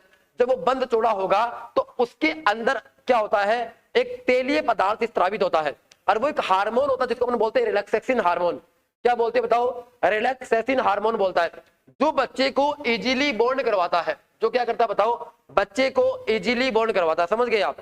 अगर मैं बात करूं, आपको यह भी पता होगा कि मान लो कि एक माँ अपने बच्चे को जन्म दे रही है, और जब वो गर्भ के अंदर होता है बच्चा, तो आपको पता होगा कि वो बच्चा माँ के गर्भ में कभी ऊपर कभी नीचे, कभी ऊपर कभी नीचे क्रमानुकुंचन गति करता है। करता कि नहीं करता है? अब मुझे एक चीज बताओ, अगर मान लो कि आपको दौड़ लगानी है या फिर आपको लंबी कूद लगानी है, तो आप क्या करते हो? पहले पीछे से दौड़ करके आते हो, तो आपको एक अतिरिक्त ऊर्जा मिले। होता है कि नहीं होता ऐसा? वैसे ही जो बच्चा इस दुनिया में आता है, नई दुनिया में आता है, तो वो क्या करता है? अंदर ही अंदर पहले दौड़ लगानी पड़ती है। ठीक है, जब वो अंदर अंदर दौड़ लगाएगा तो उसको दौड़ लगाने का काम कौन करता है? ऑक्सीटोसिन हार्मोन करता है। समझने की कोशिश करना है बार आप। ये हार्मोन क्या करता है? वो हार्मोन उस माँ के गर्भ में बच्चे को क्रमानुकुंचन गति प्रदान करता है।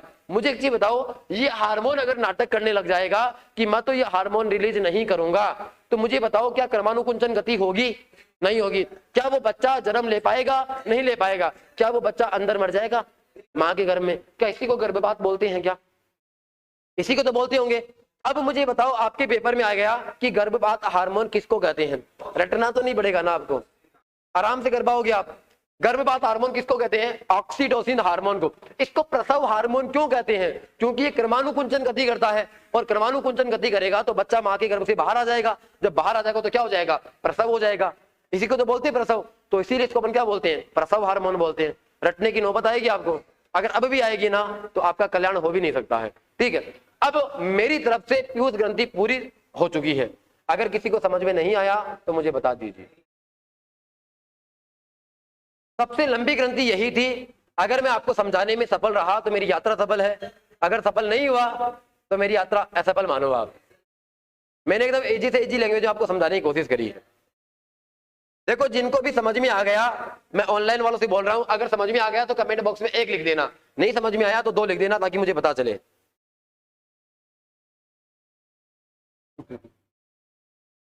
एक लड़का बोल रहा है ऑनलाइन कि क्या सर हमने आपकी कोई बकरी चुरा ली है क्या? आप हमारी तरफ ध्यान ही नहीं देते हो। अब अपन अन्य ग्रंथि पढ़ते हैं। अब मुझे बताओ, पीयूष ग्रंथि मैंने आपको करवा दी, अब कौन सी ग्रंथि पहले पढ़ना चाहिए बताओ। अब 5-5 मिनट का खेल है, बस 5-5 मिनट में हो जाएगा। एड्रिनल पहले पढ़ोगे, अरे एड्रिनल नीचे आएगी, पहले ऊपर ऊपर की सल्टा लेते हैं, ऊपर ऊपर वाली सल्टा लेते हैं पहले।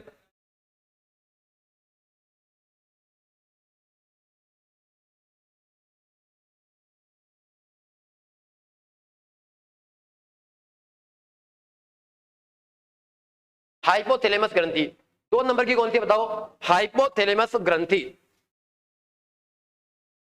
सबसे पहले इसका उपनाम,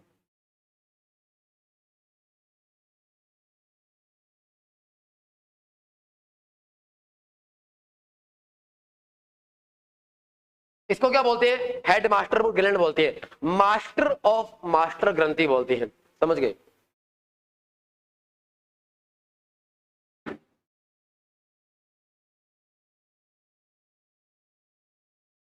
इसको क्या बोलते हैं बताओ, मास्टर ऑफ मास्टर ग्लैंड बोलते हैं। अब इसको मास्टर ऑफ मास्टर ग्लैंड क्यों बोलते हैं, कोई बताएगा मुझे।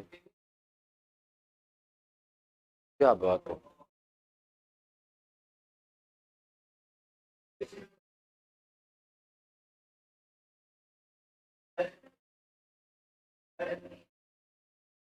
हाँ, ये पीयूष ग्रंथि को नियंत्रित करता है, इसीलिए इसको अपन क्या कहा, हेड मास्टर।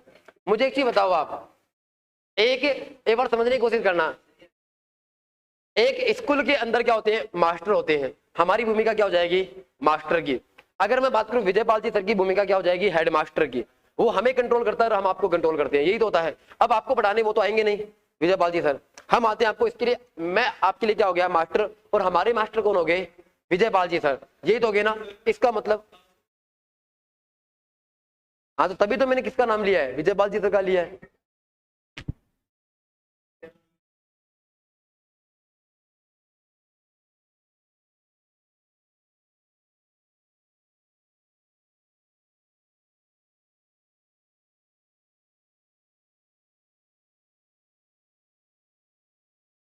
समझ गए आप।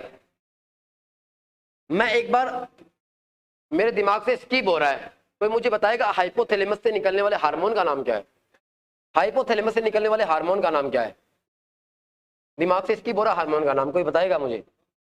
हाइपोथैलेमस से कौन सा हार्मोन निकलता है जो अपनी बॉडी के तापमान को नियंत्रित करता है।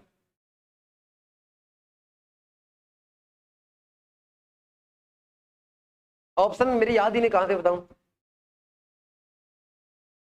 चलो ये प्रश्न मैं आपके लिए लिख देता हूं, स्त्रावित हार्मोन कौन सा है, ये आप खुद ही लिख लेना। दिमाग हो रहा है स्किप से, सॉरी दिमाग से स्किप हो रहा है, ये हार्मोन कौन सा है। अगर मैं इसका काम बताऊं, इसका काम होता है अपने शरीर के तापमान को नियंत्रित करना।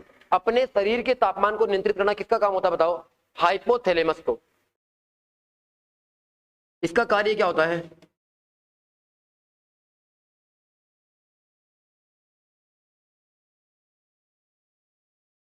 शरीर से निकलने वाले,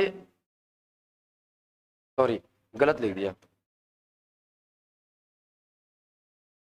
शरीर के तापमान का नियंत्रण।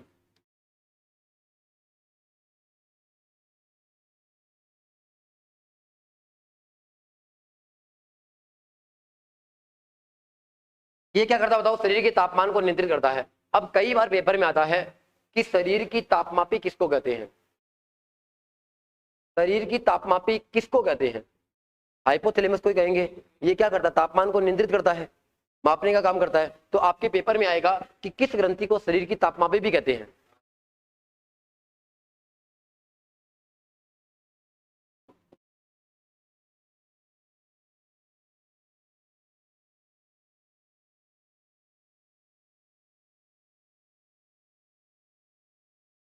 इस ग्रंथि को शरीर की तापमापी भी कहते हैं। इस ग्रंथि को क्या कहते हैं बताओ, शरीर की तापमापी भी कहते हैं। कोई दिक्कत समझने में, कोई दिक्कत नहीं है ना। अब देखो आपने जो चीज बताई है ना कि ये भूख प्यास नींद जागना उठना सोना प्यार ग्रहणा भावनाएं, ठीक है, किसी से हिंसा करना किसी से ग्रहणा करना, ये जितनी भी है ना, ये उनका कंट्रोल कौन करता है, हाइपोथैलेमस करता है। ठीक है, कई बार आप अक्सर बोलते हो, क्या बोलते हो, हाँ वो तो पता है मुझे।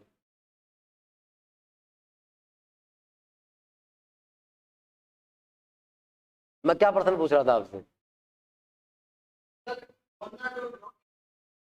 नहीं, गलत है।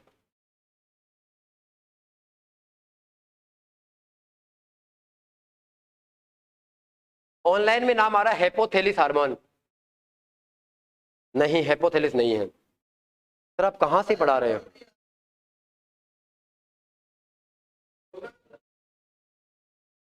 गोनेडोट्रोपिक। अरे गोनेडोट्रोपिक हार्मोन पता है किसको बोलते हैं? जो अपने पास पीयूष ग्रंथि थे ना, उस पीयूष ग्रंथि में मैंने आपको एक तो एफएसएच बताया था और एक मैंने आपको क्या बताया था, एफएलएच बताया था। ये दोनों जनन हार्मोन होते हैं। इसको अपन बोलते हैं गोनेडोट्रोपिक हार्मोन। गोनेडो का मतलब क्या होता है? जाओगे क्या? हाँ जाओ।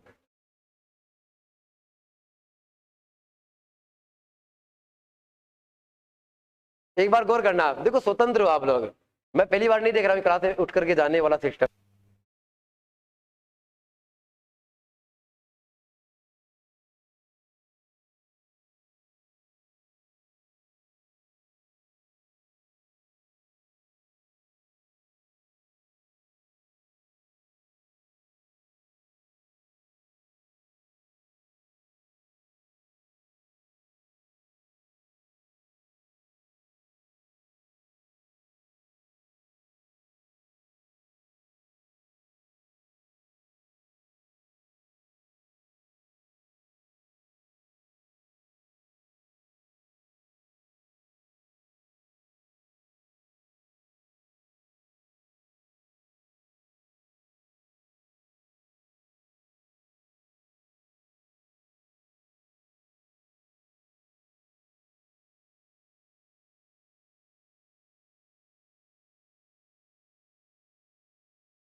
इससे स्रावित होने वाला हार्मोन मैं आपको थोड़ी देर में बता दूंगा, याद आएगा तो ठीक है।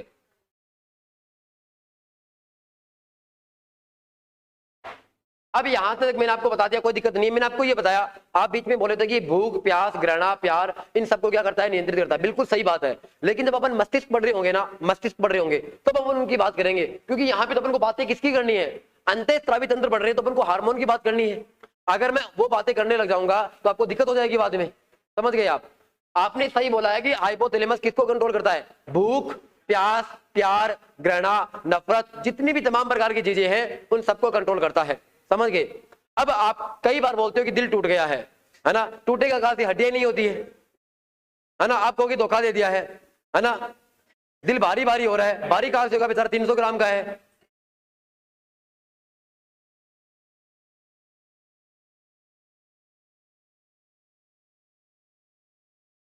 अब देखो अपन 3 नंबर पे बात करते हैं। मैंने आपको पीयूष ग्रंथि करवा दी, आपको हाइपोथैलेमस करवा दी। अब अपन बात करते हैं 3 नंबर पे पेनियल या पीनियल ग्रंथि बची है शायद मस्तिष्क की, तो और तो हो गई। क्या चीज है? क्या बात है, बिल्कुल सही बात।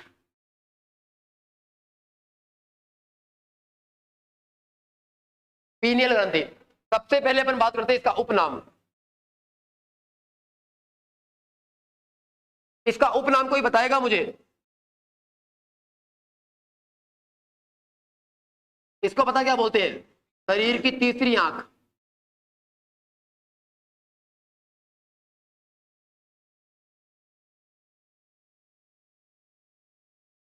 इसको शरीर की आत्मा का केंद्र बोलते हैं। देखो ये जो छोटे छोटे पॉइंट आपको बता रहा हूं ना, ये क्रीम है आपके लिए, और आपको ये याद करना पड़ेगा। शरीर की तीसरी आंख क्यों बोलते हैं वो मैं बताऊंगा, शरीर की आत्मा का केंद्र क्यों बोलते हैं वो मैं बताऊंगा। इसका एक नाम और है, क्या बोलते हैं इसको अपन, पीनियल ग्रंथि को शरीर की जैविक घड़ी।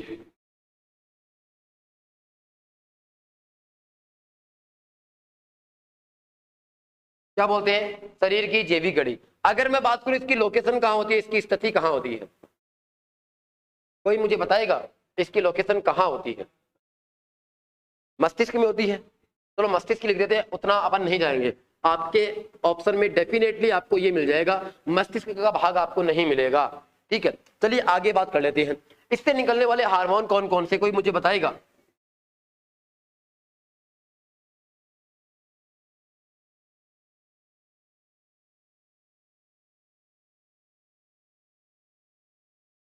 इससे निकलने वाला हार्मोन कौन कौन सा है, कोई बताएगा मुझे? कौन कौन से हार्मोन निकलते हैं? चलो नहीं याद आपको। मेलाटोनिन हार्मोन क्या होता है बताओ? मेलाटोनिन हार्मोन एक होता है सेरोटोनिन होता है क्या? सेरोटोनिन होता है, सही है ना? एक होता है सेरोटोनिन हार्मोन, मेलाटोनिन हार्मोन, और एक होता है सेरोटोनिन हार्मोन। अब देखो इन दोनों का अलग अलग काम होता है, हार्मोन है अलग अलग तो काम भी अलग अलग होगा। जैसे पीयूष ग्रंथि में मैंने आपको कितने हार्मोन बताए थे, सबके काम एक थे क्या बताओ? नहीं थे, सबके काम अलग अलग थे। अब उसी प्रकार से बात करूं, इस पीनियल ग्रंथि से मेलाटोनिन और सेरोटोनिन दोनों हार्मोन निकलता है। ये मेलाटोनिन हार्मोन पता क्या करता है?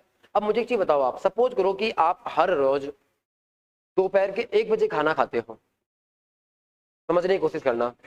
आप हर रोज 1 बजे खाना खाते हो और मान लो कि मेरी क्लास थोड़ी सी लंबी चली गई और ये 1:30 बजे तक खिंच गई, है ना? इसको वास्तविकता मत मानना, आप वास्तविकता मत मानना, मुझे पता चक्कर चक्कर आ जाएंगे नहीं आपको, है ना? अगर मान लो कि मेरी क्लास गलती से आधे घंटे लेट तक चली गई, अब जैसे ही 1 बजेगा ना, 1 बजेगा, चाहे आपको कितना भी इंटरेस्ट आई इस पढ़ाई में, आपका पेट ये कहेगा भूख लगने लग गई, है ना? इसका मतलब आपकी बॉडी के अंदर एक घड़ी लगी हुई है जो आपको ये बताती है कि अब आपको खाना खा लेना चाहिए। हाँ हाँ,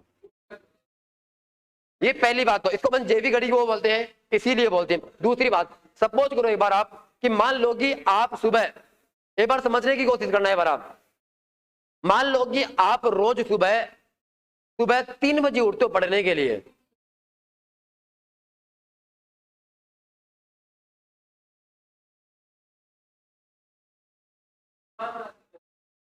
तो सही बात है। तो देखो दिन में है ना 2 टाइम खाने की अपेक्षा दिन में 5 टाइम खा लो, कोई दिक्कत नहीं है, क्योंकि अपना आमाशय है ना वो खाने को कितने देर तक रखता है? 4 घंटे तक, और आप हर 4 घंटे के बाद आराम से खा सकते हो।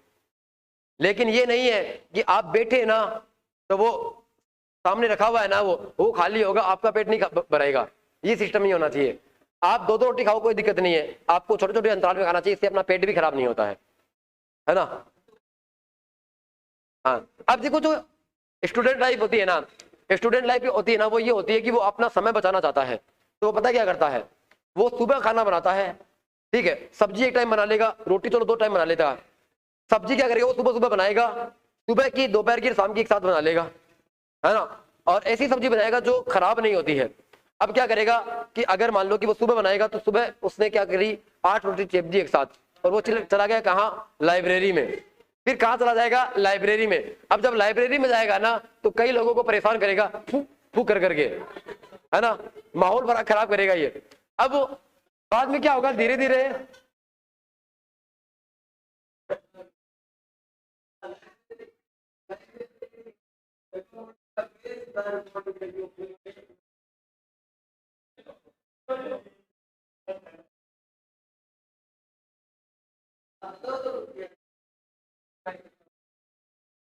अब एक बार समझने की कोशिश करना आप, मैं देखो दोबारा बता रहा हूं। अगर मान लो कि आप सुबह हर रोज 3 बजे उठते हो और आपकी अलार्म घड़ी आपको जगाती है ना? अब एक बार मुझे बताना कि मान लो कि आपका आज पेपर होने वाला है, या मान लो कि आपका कल पेपर होने वाला है, सुबह आपको 9 बजे जयपुर पहुंचना है, या फिर मान लो कि आपको 12 बजे जयपुर पहुंचना है, और आप हर रोज अलार्म घड़ी से उठते हो, क्या आपको अगली रात नींद आएगी क्या? नहीं आएगी आपको नींद। अब आपको वो घड़ी है ना वो जगाती रहेगी, आपको 5 मिनट पहले कह देगी कि चल उठ, तेरा टाइम हो गया है, और अलार्म घड़ी का इंतजार नहीं होगा। अब मुझे बताओ आपको कौन जगाती है? ये जैविक घड़ी जगाती है, और उस समय आपका ये जो मेलाटोनिन हार्मोन होता है ना, ये ज्यादा रिलीज हो जाता है और आपकी बॉडी के अंदर आपको जगाने का काम करता है। समझ गए आप? और जिसके अंदर ये पीनियल ग्रंथि जितनी अच्छे से काम करेगी ना, यकीन मानिए वो आदमी रियलिटी के अंदर बहुत चरम लेवल पर जाता है वो। क्योंकि ये पीनियल ग्रंथि जितनी एक्टिव होगी ना व्यक्ति की, इसको क्या कहते हैं, मानव की तीसरी आंख बोलते हैं। अगर जिसकी ये ग्रंथि एक्टिव होती है ना, उसको ना किसी भी चीज की जरूरत नहीं पड़ती है, वो अपने आप में क्या होता है, प्रकांड ज्ञाता होता है। क्योंकि उसको कभी अलार्म घड़ी की जरूरत नहीं पड़ती, उसको किसी जरूरत नहीं पड़ती, वो बहाने नहीं बनाता है एक तो, ठीक है। वो क्या ये नहीं कहेगा कि अलार्म घड़ी बजी नहीं तो मैं नहीं उठा, उसको जैवी घड़ी उठाएगी और वो पढ़ेगा उठ करके, है ना। और जब आपको अलार्म घड़ियां उठाती है ना, हाँ हाँ, तो ये आपकी नहीं है, तो ये मेलाटोनिन हार्मोन बनने नहीं देती। अब देखो अपन आगे बात करते हैं, मेलाटोनिन हार्मोन का आपको काम समझ में आया क्या। अब मैं आपको एक चीज और बता रहा हूं, ये जो मेलाटोनिन हार्मोन होता है ना, ये मेलाटोनिन हार्मोन अंधे व्यक्तियों में ज्यादा होता है। किस में ज्यादा होता है बताओ, अंधे व्यक्तियों में। एक बार समझने यहां पे फोकस करो एक बार आप। ये जो मेलाटोनिन हार्मोन होता है ना, ये अंधे व्यक्तियों में क्या होता है, ज्यादा होता है। किस में ज्यादा होता है बताओ, अंधे व्यक्तियों में ज्यादा होता है। अब मुझे एक चीज बताओ आप, जो अंधा व्यक्ति होता है ना, कभी देखना उसका जो नॉलेज होता है ना, वो बहुत अच्छा होता है। अपन सोचते हैं कि ये आंख से इतना खराब है, उसके बावजूद भी इतना होशियार कैसे है। अगर मैं बात करूं कि उसकी हर चीज क्या होती है बताओ, एक्टिव होती है। ये जो मेलाटोनिन हार्मोन होता है ना, ये ज्यादा प्रकाश में क्या होता है, ये ज्यादा प्रकाश में नष्ट हो जाता है, और कम प्रकाश में क्या होता है, ये ज्यादा निकल करके आता है। अब मुझे बताओ, अपनी आंखों के अंदर से प्रकाश अंदर जाएगा, जब ये प्रकाश अंदर जाएगा ना, तो अपने मेलाटोनिन हार्मोन को क्या करेगा, नष्ट करेगा।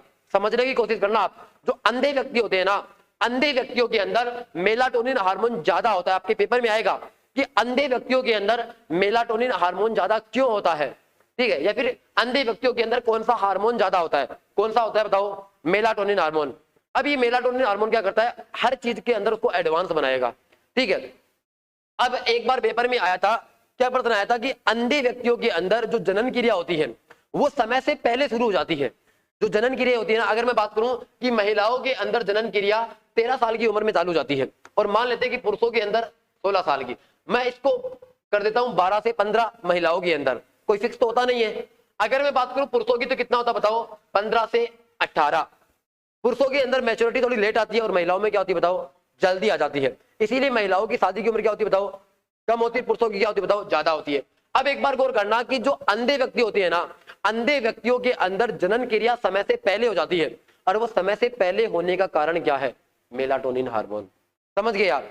और ये मेलाटोनिन हार्मोन ज्यादा प्रकाश की उपस्थिति में कम निकलता है। अब मुझे बताओ, जो अंधे व्यक्ति होते हैं, है ना, मैं काने की बात नहीं कर रहा हूं, काना अलग होता है, अंधा अलग होता है। अंधा किसको कहते हैं, जिसकी दोनों आंखें बंद होती है, उसी को तो बोलते होंगे। काना किसको कहते हैं, एक आंख से जो काना होता है, उसी को बोलते होंगे। अब मुझे एक चीज बताओ आप, जो अंधा व्यक्ति होगा, क्या प्रकाश उसकी आंखों की तरफ अंदर जाएगा क्या, नहीं जाएगा। क्या मेलाटोनिन हार्मोन नष्ट होगा क्या, नहीं होगा। इसका मतलब मेलाटोनिन हार्मोन ज्यादा बनेगा, तो उस व्यक्ति के अंदर जनन क्रिया समय से पहले हो जाएगी। समझ गए आप। अब ये आपको याद रखना, हाँ, उसके अंदर जो लिंग हार्मोन होता है, टेस्टोस्टेरोन हार्मोन। जैसे अगर मैं बात करूं, कभी भी देखना आप, जो व्यक्ति अंधे होते हैं ना, उनके चेहरे पर दाढ़ी जल्दी आ जाएगी, ठीक है। अगर मैं बात करूं जैसे कोई महिला है, तो अगर मान लो कि 12 से 13 साल के अंदर नॉर्मल इसके अंदर क्या होती है बताओ, जनन क्रिया होती है। मेंस्ट्रुएशन साइकिल 12 साल की उम्र में बनना शुरू हो जाता है। हाँ, देखो स्तन ग्रंथियों का विकास है ना, पुरुषों में भी होता है, महिलाओं में भी होता है, ठीक है। लेकिन महिलाओं के अंदर जो स्तन ग्रंथियां होती है ना, उसके अंदर दूध बढ़ाने के लिए हार्मोन भी होता है। समझ गए आप। अब देखो, अपन ज्यादा बात नहीं करेंगे। मैंने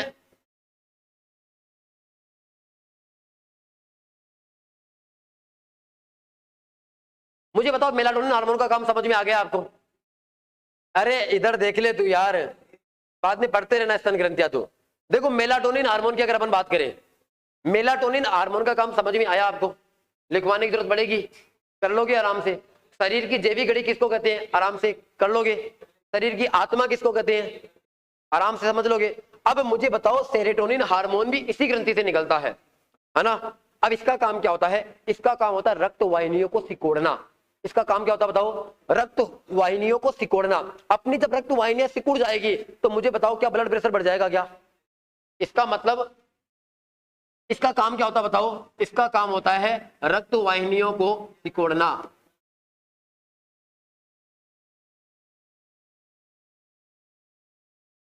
इसका कार्य क्या होता है बताओ, रक्त वाहिनियों को सिकोड़ना। नहीं पढ़ाना है क्या बताओ। सबसे सॉरी, रक्त वाहिनियों को सिकोड़ना।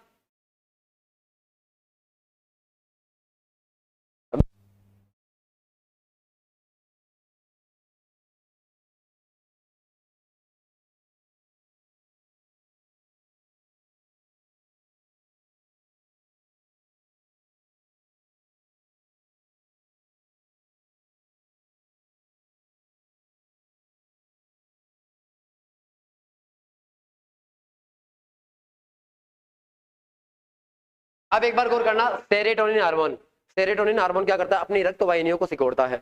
मुझे बताओ, जब रक्त वाहिनियां सिकुड़ जाएगी तो रक्त वाहिनियों में बहता क्या है, रक्त ही तो बहता है। रक्त को ब्लड कहते हैं क्या इंग्लिश में। तो अगर मुझे बताओ उसका एरिया कम कर देंगे तो प्रेशर बढ़ नहीं जाएगा क्या, बढ़ जाएगा। अब आपके पेपर में आएगा कि सेरोटोनिन हार्मोन क्या करता है, यह व्यक्ति के शरीर में ब्लड प्रेशर को बढ़ाता है। अब आपको पता होगा, जब आपको टेंशन होती है तो अपन बोलते हैं बीपी हाई होगी, बीपी हाई होगी। उसमें पता क्या होता है, ये सेरोटोनिन हार्मोन क्या होता है बताओ, ज्यादा निकलता है। जब ज्यादा निकलेगा तो रक्त वाहिनियां सिकुड़ जाएगी, रक्त वाहिनियां सिकुड़ जाएगी तो ब्लड प्रेशर क्या होगा, बढ़ जाएगा। समझ गए मेरी बातों को आप। इसका काम क्या होता है, ब्लड प्रेशर को बढ़ाना। क्या कोई दिक्कत आपको पीनेल ग्रंथि में, क्या कोई दिक्कत आपको? हाँ, अब मान लो कि ये क्या हो रहा है, बढ़ रहा है तो बीपी लो हो जाएगी और कम होगा। अब अगर मैं बात करूं, आपको गौर करना है बार, मैंने अभी तक आपको कितनी ग्रंथियां बता दी, 3 ग्रंथि। क्या आपको खोपड़ा समझ में आ गया? मस्तिष्क की सारी ग्रंथियां आपको मैंने बता दी, कोई दिक्कत आपको समझने में? अब अपन थोड़ा और नीचे उतर जाते हैं, यहां आ जाते हैं अपन, है ना। थायराइड ग्रंथि,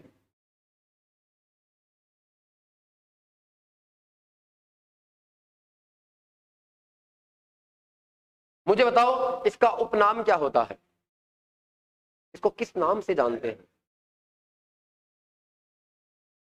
गलगंड ग्रंथि,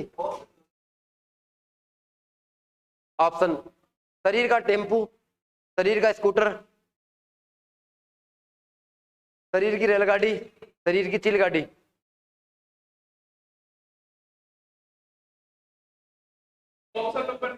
ऑप्शन बता रहे हो ना आप, इसको बोलते हैं शरीर का टेम्पो। आप गूगल कर लेना, मैं आपको कारण बताऊंगा, रटना नहीं है, हर चीज का कारण बताऊंगा आपको।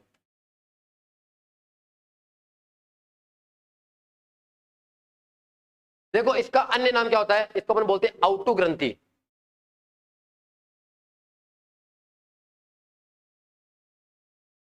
इसको क्या बोलते हैं बताओ, आउटू ग्रंथि बोलते हैं। अगर मैं बात करूं इसकी लोकेशन कहां होती है, इसकी स्थिति कहां होती है, इसकी स्थिति कहां होती है बताओ, अपने गले में होती है। कहां होती है बताओ, गले में।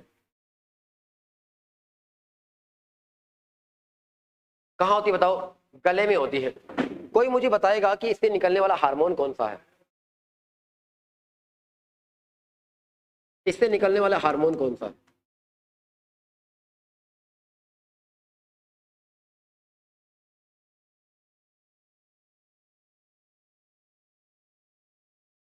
निकलने वाले हार्मोन का नाम क्या है? Thyroxine hormone. क्या होता है? Thyroxine hormone. अब इस थायरोक्सिन हार्मोन का काम क्या होता है, ये पता क्या करता है?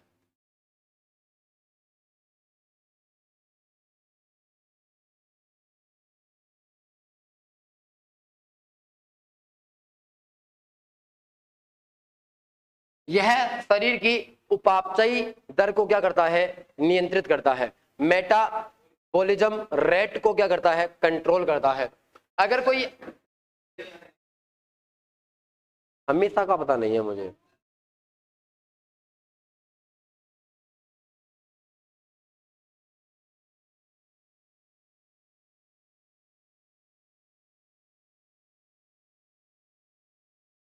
एक बार यहां पे फोकस करना है, बार यहां पे फोकस करना।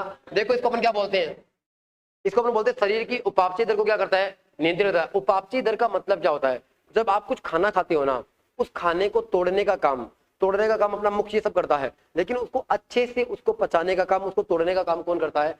Thyroxine hormone. ये अपनी उपापचय दर को क्या करता है, नियंत्रित। अब एक बार गौर करना, ये नाम लिखा हुआ है उपापचय। क्या नाम लिखा हुआ बताओ, उपापचय। आपको संधि विशेष तो आता ही होगा, आपकी कमजोर तो साइंस ही है ना। मुझे बताओ इसको आप तोड़ करके बताना है।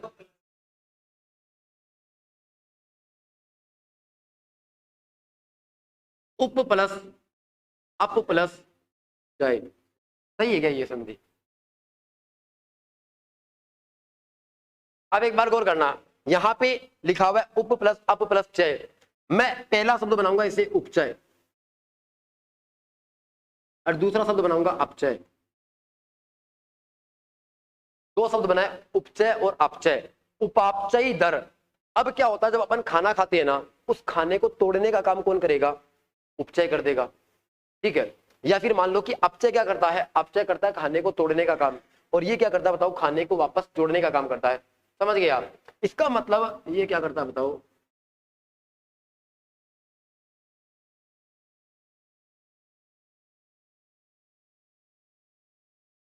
ये क्या करता है बताओ? अणुओं का संश्लेषण करता है, बनाने का काम करता है, अणुओं को बनाएगा। जबकि अपचय का मतलब क्या होता है?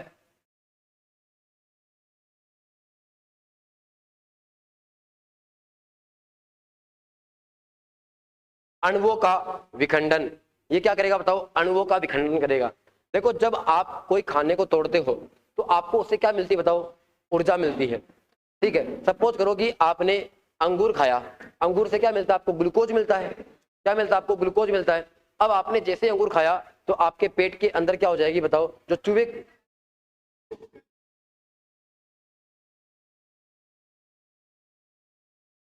मछली का नाम ले लूंगा, मछली तो नहीं है ना खाने की।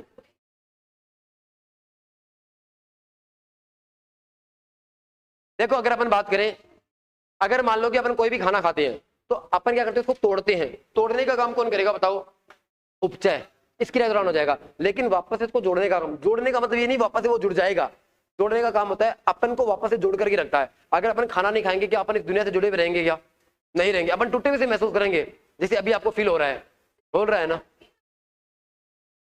करना ही दिन रेस्ट का। हाँ,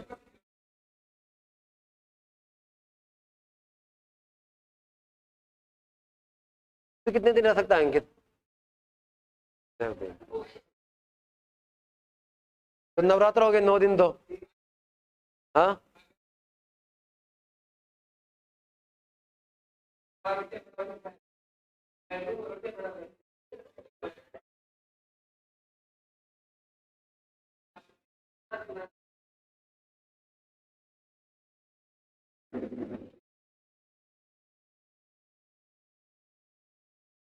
एक बार गौर करना, ये मैंने आपको बता दिया। इसका काम क्या होता है बताओ? शरीर की उपापचय दर को नियंत्रित करना होता है। समझ गए आप? मतलब अगर मान लो कि जब अणु टूटते हैं और जब वापस बनते हैं ना, तो अपन को बनाने का काम करता है। इसका मतलब अपन ने शरीर को चलाने का काम कौन करता है? Thyroxine hormone. अगर थायरोक्सिन हार्मोन नाटक करेगा, जब थायरोक्सिन हार्मोन नाटक करेगा तो अपन अपने आप को टूटा हुआ सा महसूस करेंगे। इसका मतलब अपन चल नहीं पाएंगे, अपनी गाड़ी चल नहीं पाएगी। इसीलिए इसको अपन क्या बोलते हैं? शरीर का टेम्पो कहते हैं। टेम्पो का काम क्या होता है बताओ? टेम्पो का काम क्या होता है? सवारी को एक जगह से दूसरी जगह पहुंचाना। उसी प्रकार से अपने जीवन को जोड़े में रखना किसका काम होता है? थायरोक्सिन हार्मोन का। इसीलिए इसको अपन क्या बोलते हैं? इसका उपनाम क्या होता है? शरीर का टेम्पो।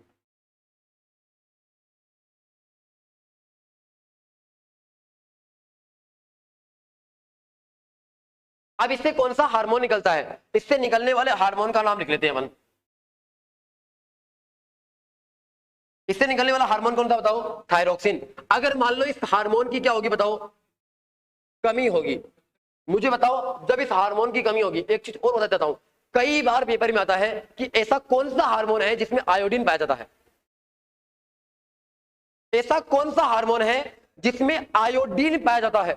और ऐसा कौन सा हार्मोन है जो आयोडीन रहित होता है? और दोनों ही इसमें पाए जाते हैं, दोनों ही हार्मोन इसमें पाए जाते हैं। अगर मैं बात करूं थायरोक्सिन हार्मोन की कमी से कौन सा रोग होता है बताओ? गलगंड। और इसी को अपन क्या बोलते हैं? घेंगा। और इसी को अपन क्या बोलते हैं? गोइटर। क्या बोलते हैं? गोइटर। ये सबसे ज्यादा रिपीटेड पर्सन है, ये सबसे ज्यादा रिपीटेड पर्सन।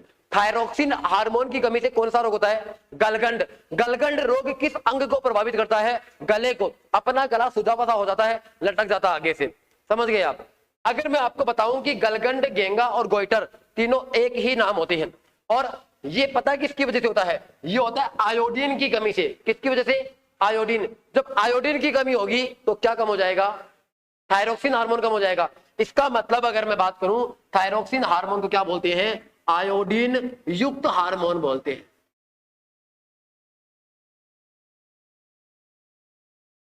क्या बोलते हैं बताओ? आयोडीन युक्त हार्मोन बोलते हैं। समझने में कोई दिक्कत आपको? आयोडीन युक्त हार्मोन किसको कहते हैं? थायरोक्सिन हार्मोन को। थायरोक्सिन हार्मोन की कमी से गलगंड। अब मुझे बताओ, जब इस हार्मोन की अधिकता होगी तो क्या होगा बताओ? अपनी बॉडी में आयोडीन की मात्रा बढ़ेगी। जब अपनी बॉडी में आयोडीन की मात्रा बढ़ेगी तो अपने जो आंखों की जो नेत्र गोलक नहीं है क्या, वो नेत्र गोलक बाहर आ जाएंगे। क्या हो जाएंगे बताओ? नेत्र गोलक बाहर आ जाएंगे। हाँ, ये डोला बाहर गिर जाएंगे, ये मानो आप। इसका मतलब जब आयोडीन की अधिकता हो जाएगी तो ये नेत्र गोलक क्या हो जाएंगे? बाहर आ जाएंगे। और इस रोगी का नाम होता है एक्जोप्थेल्मिक गोइटर। क्या होता है बताओ? एक्जोप्थेल्मिक गोइटर।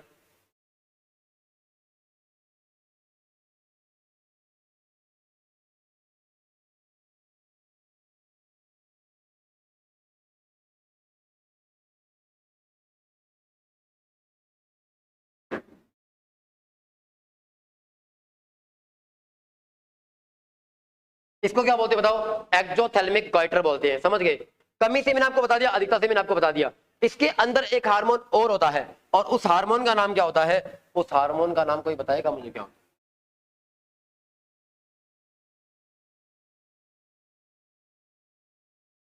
दिख तो जाएगा, कोई दिक्कत तो नहीं होगी ना? अगर मैं बात करूं, एक हार्मोन और निकलता है जिसका नाम होता है कौन सा? Calcitonin hormone.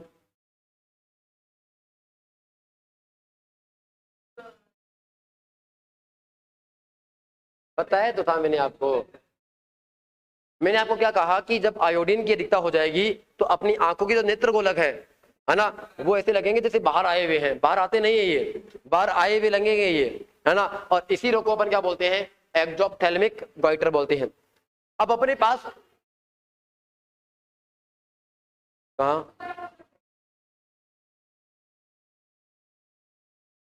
तोती?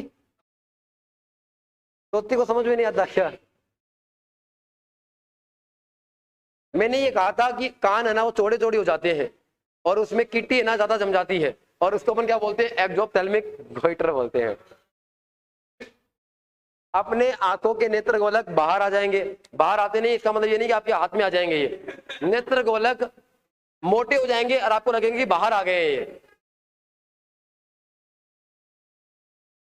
और इसी को अपन क्या बोलते हैं?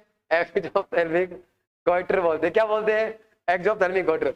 अब अगर मैं बात करूं कैल्सीटोनिन हार्मोन, ये कैल्सीटोनिन हार्मोन को अपन क्या बोलते हैं? आयोडीन रहित हार्मोन। ये क्या होता है बताओ? आयोडीन रहित हार्मोन होता है। क्या होता है बताओ?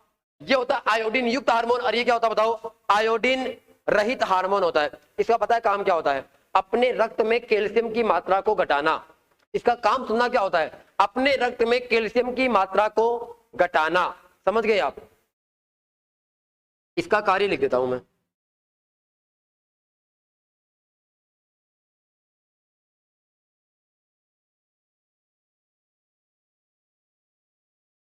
इसका कार्य क्या होता है बताओ? रक्त में कैल्शियम की मात्रा घटाना। अगर एक बार गौर करना आप, इतना अगर आपको समझ में आ गया,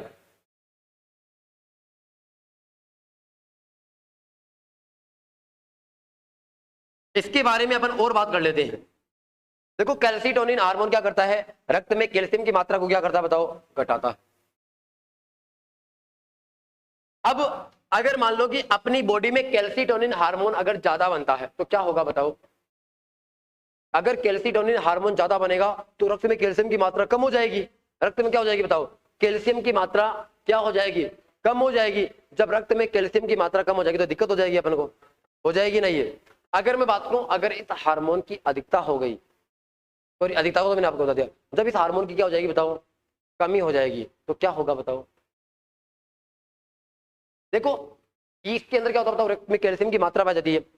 एक में तो क्या होता है? कैल्शियम की मात्रा बढ़ जाएगी। जब इस हार्मोन की अधिकता होगी तो क्या होगा बताओ? कैल्शियम की मात्रा और ज्यादा घट जाएगी। जब कमी होगी तो क्या हो जाएगा बताओ? कैल्शियम की मात्रा बढ़ जाएगी। और जब कैल्शियम की मात्रा क्या होती है बताओ?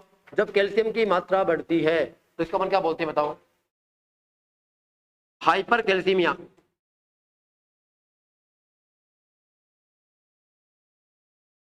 क्या बोलते हैं? Hyper calcaemia. और जब कैल्शियम की मात्रा घट जाएगी तो इसको अपन क्या बोलते हैं बताओ? हाइपोकैल्सीमिया। क्या बोलते हैं? हाइपोकैल्सीमिया बोलते हैं। समझ गए आप? देखो दो वर्ड याद रखना। हाइपो का मतलब क्या होता है? गुस्सा करना। गुस्सा करना होना है हाइपर। हाँ सही है। हाँ हाइपर का मतलब होता है बढ़ना, और हाइपो का मतलब क्या होता है? घटना। आगे बढ़ जाएंगे। क्या बताओ, मेरी तरफ से थायराइड ग्रंथि पूरी हो गई है। क्या चीज?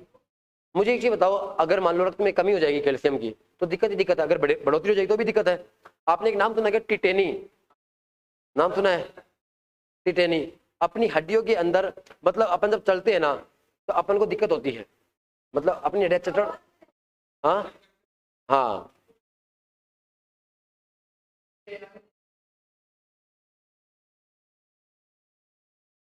अगर कैल्शियम की मात्रा बढ़ गई तो हाइपर कैल्सीमिया, अगर कैल्शियम की मात्रा घट गई तो हाइपोकैल्सीमिया। लिख लिया होगा मेरे हिसाब से। टाइम कितना बचा है? आधा घंटा बचा है। आधा घंटे में तो अपन कर लेंगे। पैराथायराइड पढ़ लेते हैं अब अपन। अरे थाइमस तो बढ़ेंगे, पहला पैराथायराइड तो पढ़ो। थायराइड के अंदर ही पैराथायराइड है।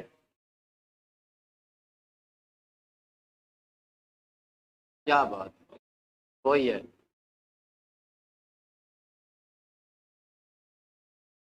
पैराथायराइड ग्रंथि। अगर मैं पैराथायराइड ग्रंथि की बात करूं, इसको अपन क्या बोलते हैं? इसको ग्रंथि के अंदर ग्रंथि कहा जाता है। अंकित, इसके तो 11वीं 12वीं में साइंस रही हुई है, और तेरे आर्ट्स रहे हैं।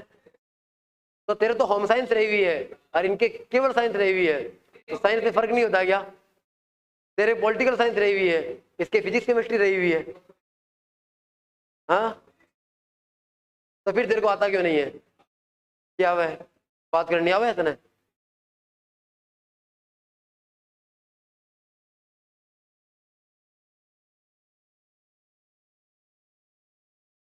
अगर मैं बात करूं अन्य नाम की, इसका अन्य नाम क्या होता है पैराथायराइड ग्रंथि का? कोई मुझे बताओगे? ग्रंथि के अंदर ग्रंथि कहते हैं।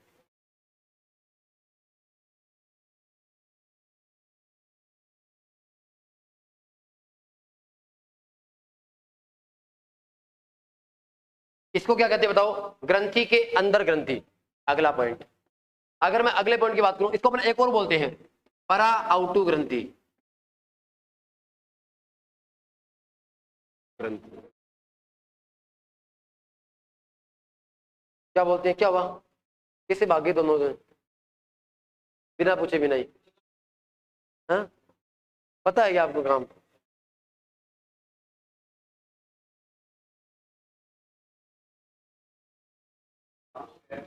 अगर मैं इसकी स्थिति की बात करूं, इसकी लोकेशन कहां होती है पैराथायराइड ग्रंथि की? ये होती थायराइड ग्रंथि के अंदर।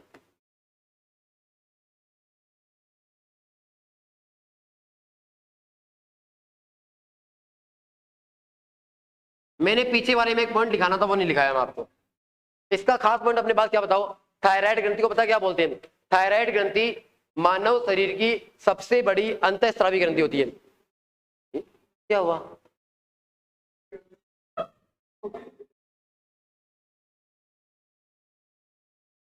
किससे पूछ के गया था धीरज? तो धीरज पानी पीने गया था?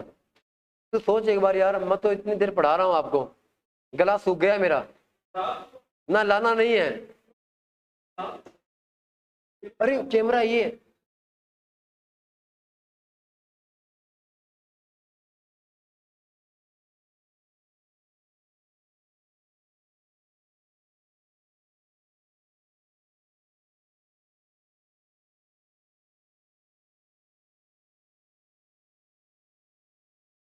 देखो एक बार गौर करना आप, वापस से एक बार गौर करना।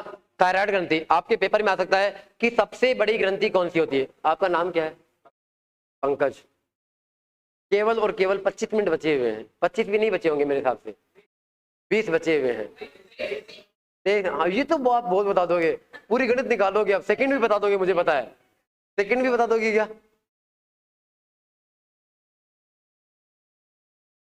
बता दोगे? गिरीश बाहर क्यों गया था? नीचे से आना।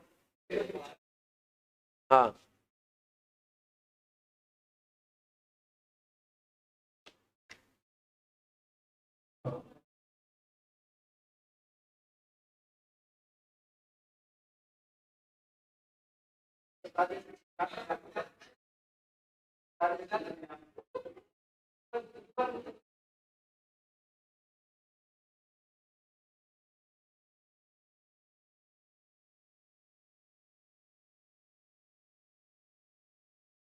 अब एक बार पढ़ लो थोड़ी देर आप, इससे अच्छा मेरी क्लास है ना, रियल बता रहा हूं मैं। वो 4 से 5 सही थी।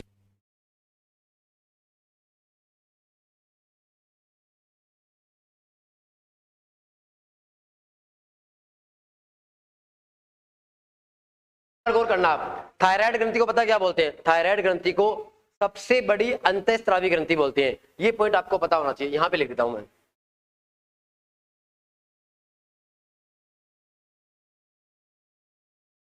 हाँ, सबसे छोटी।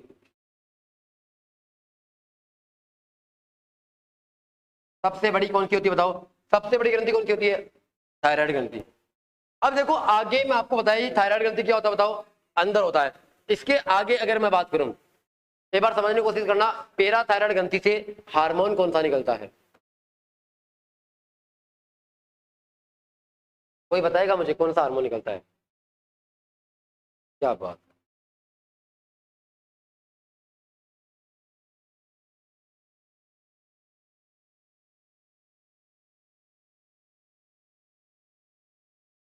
कौन सा हार्मोन निकलता है बताओ? पैराथायरोक्सिन हार्मोन।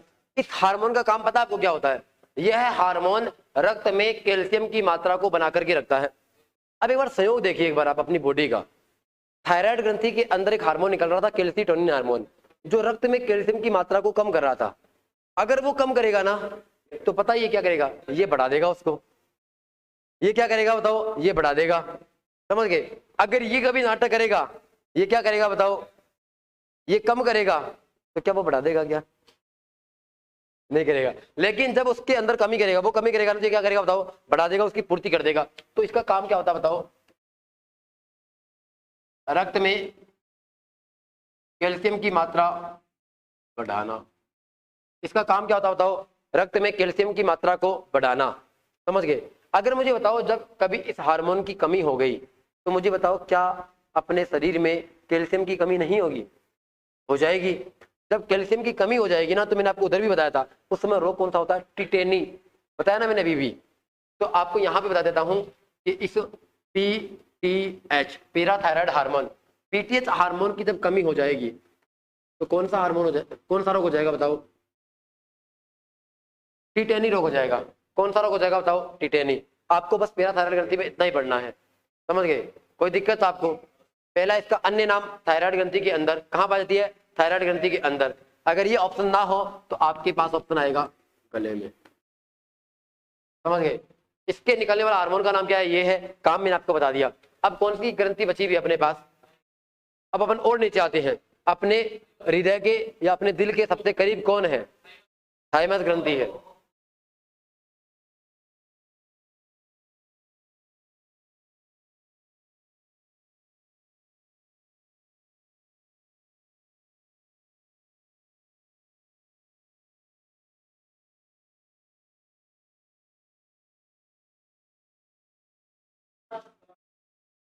रक्त में कैल्शियम की मात्रा बढ़ाता है। अगर ये नहीं बढ़ा पाया तो कैल्शियम कम हो जाएगा। जब कैल्शियम कम हो जाएगा तो अपन अपने आप को टूटा हुआ सा महसूस करेंगे। समझ गए? जब अपने रक्त में कैल्शियम की कमी हो जाएगी तो डेफिनेटली अपने हड्डियों में भी क्या हो जाएगी? कैल्शियम की कमी हो जाएगी। जब कैल्शियम की कमी हो जाएगी तो अपने को कौन सा रोग हो जाएगा? टिटेनी रोग हो जाएगा। समझ गए आप? अब देखो अगर मैं बात करूं थाइमस ग्रंथि, कहां होती है ये? इसकी लोकेशन हृदय के पास होती है। कहां होती है बताओ? हृदय के पास। ऐसा करते हैं अपन, उसी स्लाइड में लिख लेते हैं।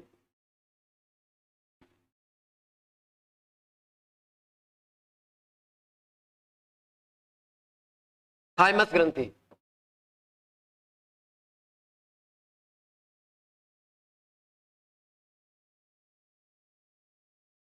इसका उपनाम या इसका अन्य नाम क्या होता है? कोई मुझे बताएगा? इसका बहुत इंपॉर्टेंट काम है और इसका बहुत अच्छा नाम भी है।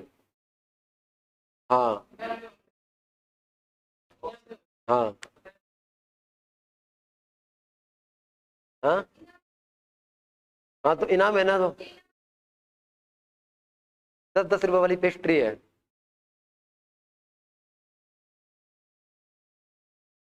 बिना ऑप्शन के बताना, क्लीन बोर्ड करना है सवाल को।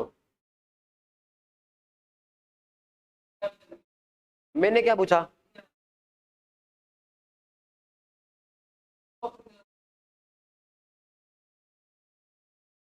ऑप्शन बता तो दोगे क्या, लेकिन चॉकलेट नहीं मिलेगी। अभी गलत बताया था मैंने ऑप्शन आपको।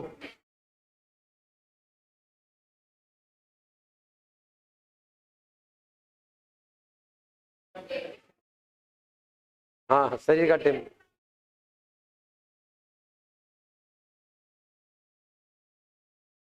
हाँ उसमें टैक्स ही लिखा हुआ होगा।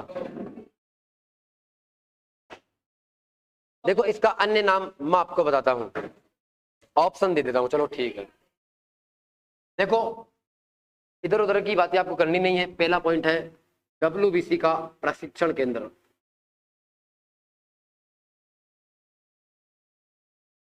पहला ऑप्शन अपने पास WBC का प्रशिक्षण केंद्र, RBC का प्रशिक्षण केंद्र, दूसरा पॉइंट, ठीक है। तीसरा अपने पास प्लेटलेट्स का प्रशिक्षण केंद्र, चौथा है कोई नहीं।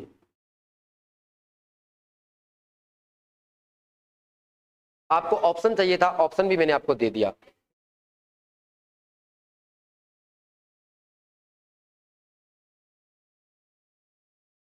दुर्भाग्य देखिए आप, ऑप्शन भी बता दिए, सही उत्तर भी नहीं आया अभी तक। कोई नहीं, चॉकलेट मिल जाएगी इसको। इसका उत्तर पता है क्या होता है?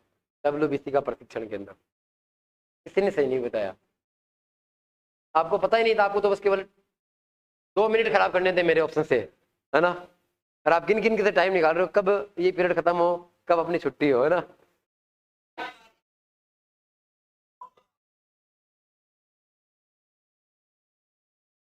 अब एक बार गौर करना, इसको अपन क्या बोलते हैं?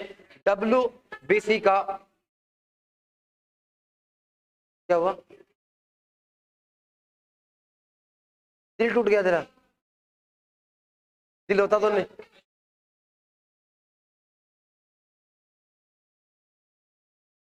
इसको बोलते हैं भ्रूण का प्रतिरक्षा तंत्र। इसको अपन क्या बोलते हैं बताओ, एक बार समझने की कोशिश करना। देखो ये जो चीजें मैं आपको लिखवा रहा हूं ना, आप यकीन मानिए मैं आपको एकदम क्रीम क्रीम चीजें लिखा रहा हूं। किताबों से पढ़ोगे एक तो समय खर्च होगा आपको, और आपको ये भी पता नहीं चलेगा पढ़ना क्या है। सबसे बड़ी दिक्कत यही होती है। देखो इसका उपनाम क्या होता है? भ्रूण का प्रतिरक्षा तंत्र, समझ गए। दूसरा इसका काम क्या होता है? इसका नाम होता है WBC का प्रशिक्षण केंद्र। अब आपको एक चीज बताता हूं मैं, WBC का प्रशिक्षण केंद्र, सॉरी,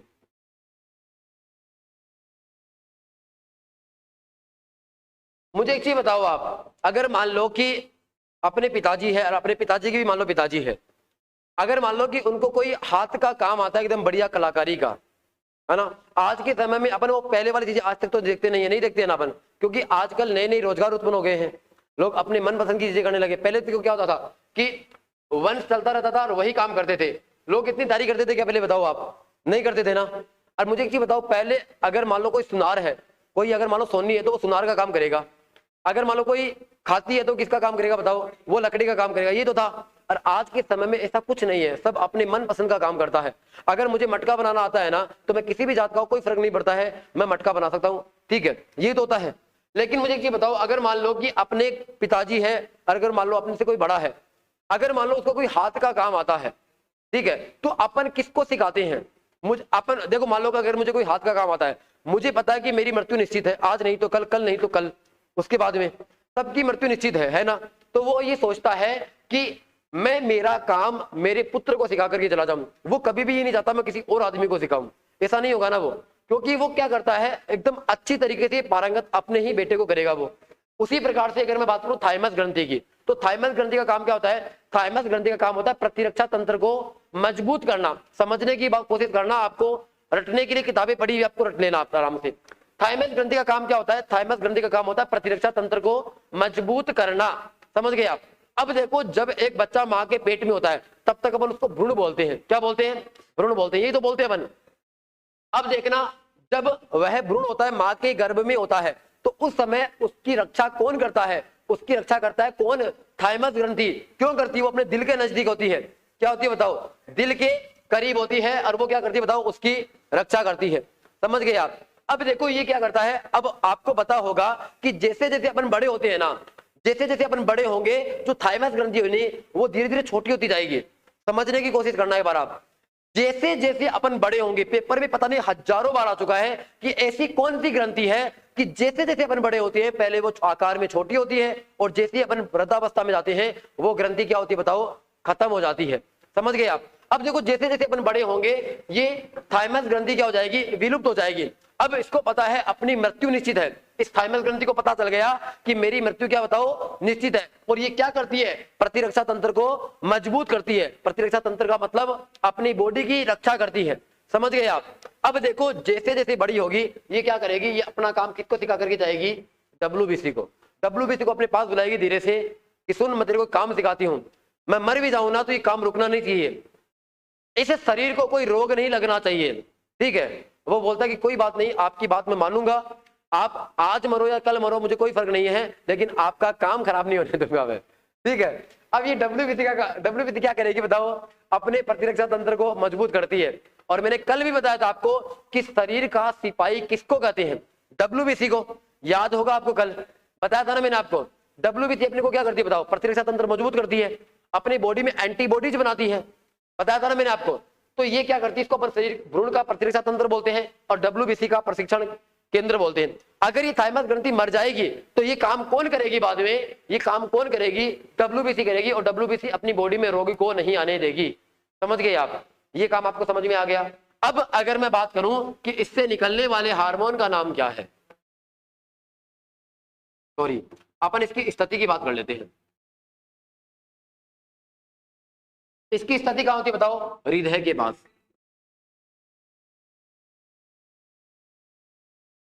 इसकी स्थिति कहां होती है बताओ? इसकी स्थिति होती है हृदय के पास। अगर मैं बात करूं इससे निकलने वाले हार्मोन का नाम क्या है,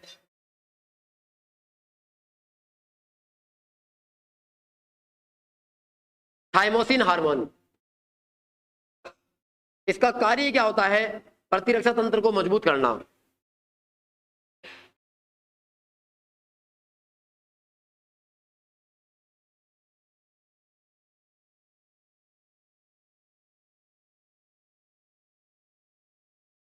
इसका कार्य क्या होता है बताओ? इसका कार्य होता है प्रतिरक्षा तंत्र को मजबूत करना। अब इसके अंदर आपको एक स्पेशल नोट लगा करके लिखना है। ये नोट क्या है? ये नोट ये है कि जैसे जैसे व्यक्ति बड़ा होता है तो थाइमस ग्रंथि क्या होती है? विलुप्त हो जाती है।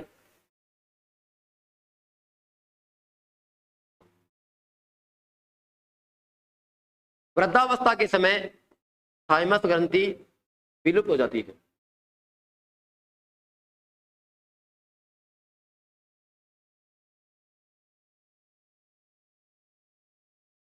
वृद्धावस्था के समय थाइमस ग्रंथि क्या हो जाती है बताओ? विलुप्त हो जाती है।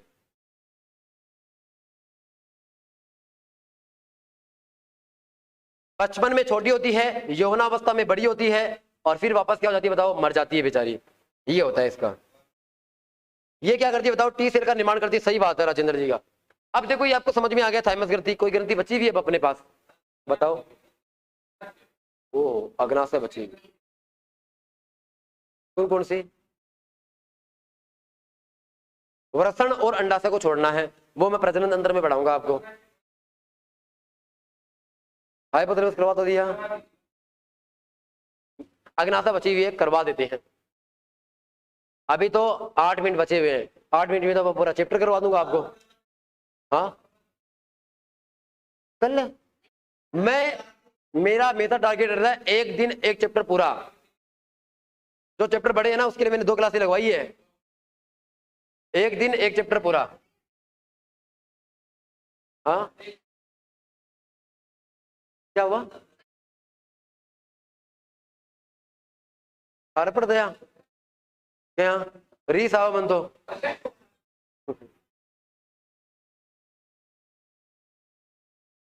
कि मेरा कर्म फुटेड़ा है कि मेरी क्लास में कोई बैठे ही को नहीं। हाँ, मुझे लगता है आप अपवाद हो, फिर अपवाद नहीं हो क्या? तो क्या हो? पढ़ने वाले हो आप।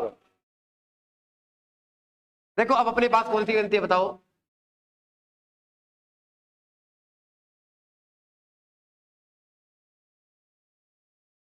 अग्नाशय ग्रंथि। कौन सी ग्रंथि बताओ? अग्नाशय ग्रंथि। ये एक मिश्रित ग्रंथि होती है। कौन सी होती है बताओ? मिश्रित ग्रंथि। अब अगर आपको कोई पूछेगा कि सबसे बड़ी ग्रंथि कौन सी होती है, मैं अंतःस्रावी की बात नहीं कर रहा हूं, सबसे बड़ी ग्रंथि कौन सी होती है अपने पूरे शरीर में? यकृत। नाम याद रख लेना, कौन सी होती है? यकृत। अब आपको पूछेंगे कि अपने शरीर में दूसरी सबसे बड़ी ग्रंथि कौन सी होती है? अग्नाशयी। कौन सी ग्रंथि होती है बताओ? अग्नाशयी ग्रंथि। समझ गए क्या आप? और यह मिश्रित ग्रंथि होती है। किस प्रकार की ग्रंथि होती है बताओ?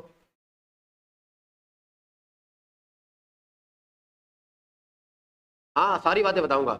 यह एक मिश्रित ग्रंथि है।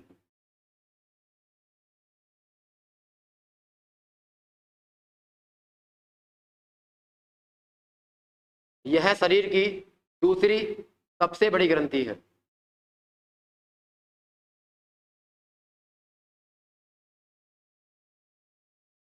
यह शरीर की क्या बताओ? दूसरी सबसे बड़ी ग्रंथि है। अगर मैं और बात करूं, मुझे बताओ कि इससे हार्मोन्स भी निकलेंगे और इससे रस भी निकलेगा। इसका मतलब इसके दो भाग होते हैं।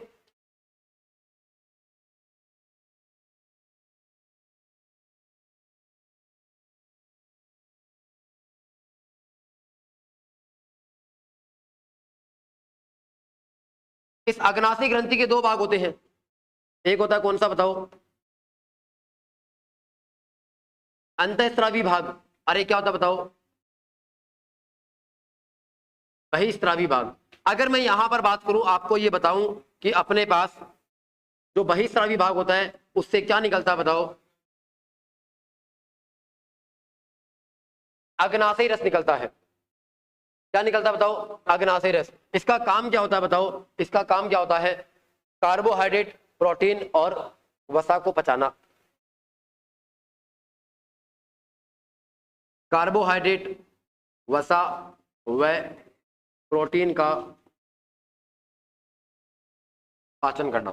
कार्बोहाइड्रेट, वसा व प्रोटीन का पाचन करना किसका काम होता है बताओ? अग्नाशय रस का होता है। समझ गए? पक्का? कौन सी दुनिया में घूम रही है भाई तू? हाँ है। हाँ ठीक है। अग्नाशय ग्रंथि से कौन सा हार्मोन निकलता है ये बता।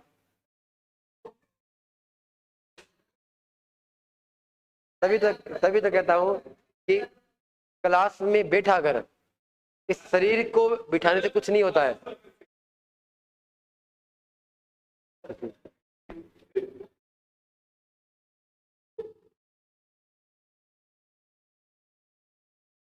अगर मैं बात करूं अंतःस्रावी ग्रंथि की, तो अंतःस्रावी ग्रंथि से क्या निकलता है? हार्मोन्स निकलते हैं।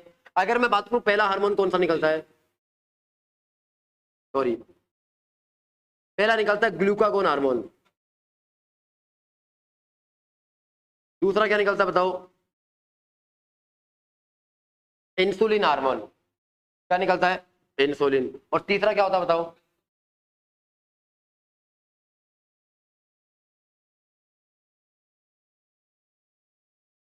Somatostatin hormone. तीसरा क्या होता है बताओ? Somatostatin hormone. देखो ये अपने पास बहिस्रावी भाग निकलता क्या बताओ? अग्नाशयी रस। अगर मैं बात करूं अंतःस्रावी भाग के अंदर हार्मोन कौन से होते हैं? ग्लूकागोन, इंसुलिन और सोमेटोस्टेटिन। अब देखो आपके पेपर में पता नहीं हजारों बार आ चुका है ये प्रश्न कि इंसुलिन हार्मोन अग्नाशयी ग्रंथि की किस कोशिका से निकलता है? कोशिका तो होती है ना, उस कोशिका से निकलता है। ये तो निकलता है अल्फा कोशिका से। याद रखना, मैं पहले बता रहा हूं आपको, हजारों बार आ चुका है और क्या पता अपने पेपर में भी आ जाए ये, है ना। और अगर मान लो कि साइंस का 1% इस क्लास से आपका सही हो जाएगा, है ना, तो इसमें कोई अपराध थोड़ी हो जाएगा कोई आपका। हाँ, अगर मैं बात करूं इंसुलिन हार्मोन किस कोशिका से निकलता है? बीटा कोशिका से। आप उठा करके देख लेना, ये पर्सन पेपर में कितनी बार आया हुआ है, हजारों बार आया हुआ है। और ये इस पर्सन को मैं अमर कर देता हूं, जब तक प्रतियोगी परीक्षा होती रहेगी तब तक ये पेपर में पर्सन आता रहेगा। अगर कोई आपको पूछेगा ना इंपोर्टेंट पर्सन लगा दीजिए, तो आप पहला तो ये लगा देना आप। ये हर बार आता है, ये साल के अंदर हर बार आएगा। ये एक संयोग हो सकता है कि आप जिस पेपर को देने जाओ उसमें आता है कि नहीं आता, वो एक अलग बात है, लेकिन हर साल पेपर में आता है ये पर्सन। हाँ, अब अगर मैं बात करूं सोमेटोस्टेटिन हार्मोन, ये निकलता है डेल्टा कोशिका से। किससे? डेल्टा से। और कई की किताबें अल्फा बीटा और गामा लगातार लिखने के कारण इसको गामा कोशिका लिख देती है। समझ गए आप? ये पल्ले बढ़ा के आपको बताओ, पल्ले बढ़ गया। अब ये ग्लूकागोन हार्मोन का काम क्या होता है? ये ग्लूकागोन हार्मोन का काम होता है अपने रक्त में ग्लूकोज की मात्रा बढ़ाना। समझने की कोशिश करना मैं क्या बता रहा हूं। ग्लूकागोन हार्मोन का काम होता है रक्त में ग्लूकोज की मात्रा बढ़ाना।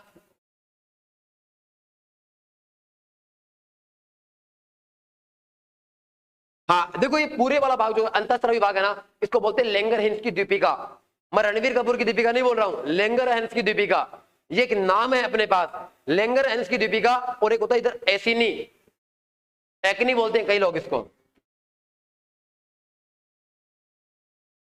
कुछ एक्नी बोलते हैं इसको, और एसिनी पढ़ा जाता है इसको, ACINI, एसिनी।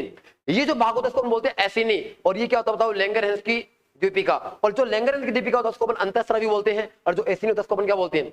बहिस्रावी। समझ गए आप? अब एक बार गौर करना, ये ग्लूकागोन हार्मोन का काम क्या होता है?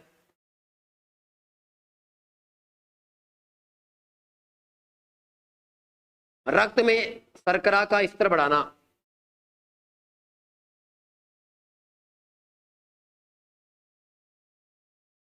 रक्त में शर्करा का स्तर बढ़ाना, ग्लूकागोन। अगर मैं बात करूं इंसुलिन हार्मोन, क्या काम होता है?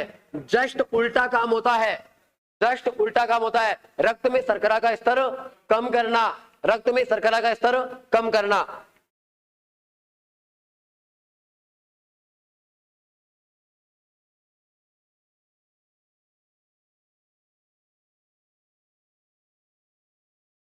रक्त में शर्करा का स्तर कम करना। अगर मैं बात करूं सोमेटोस्टेटिन हार्मोन,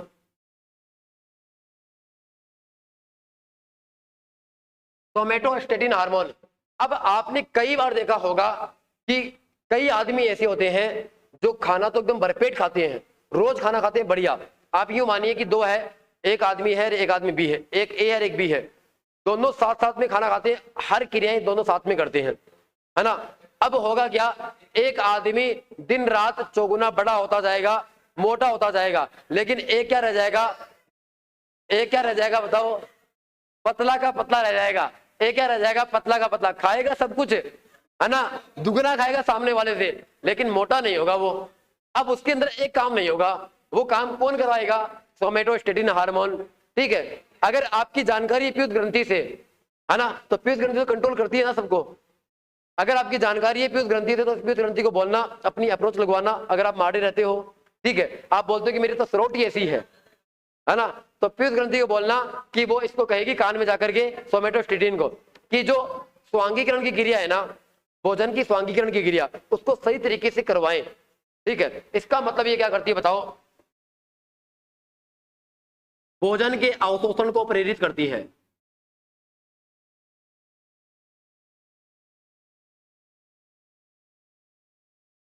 भोजन के अवशोषण को प्रेरित करना। अपने जो कुछ भी खाना खाया उसका जो रस निकलता है ना, वो रस अपनी बॉडी में रहना चाहिए, वो बाहर नहीं निकलना चाहिए। और ये काम कौन करता है? सोमेटोस्टेटिन हार्मोन करता है। समझ गए आप? तो मैंने 3 हार्मोन बताए, आपको समझ में आ गए होंगे।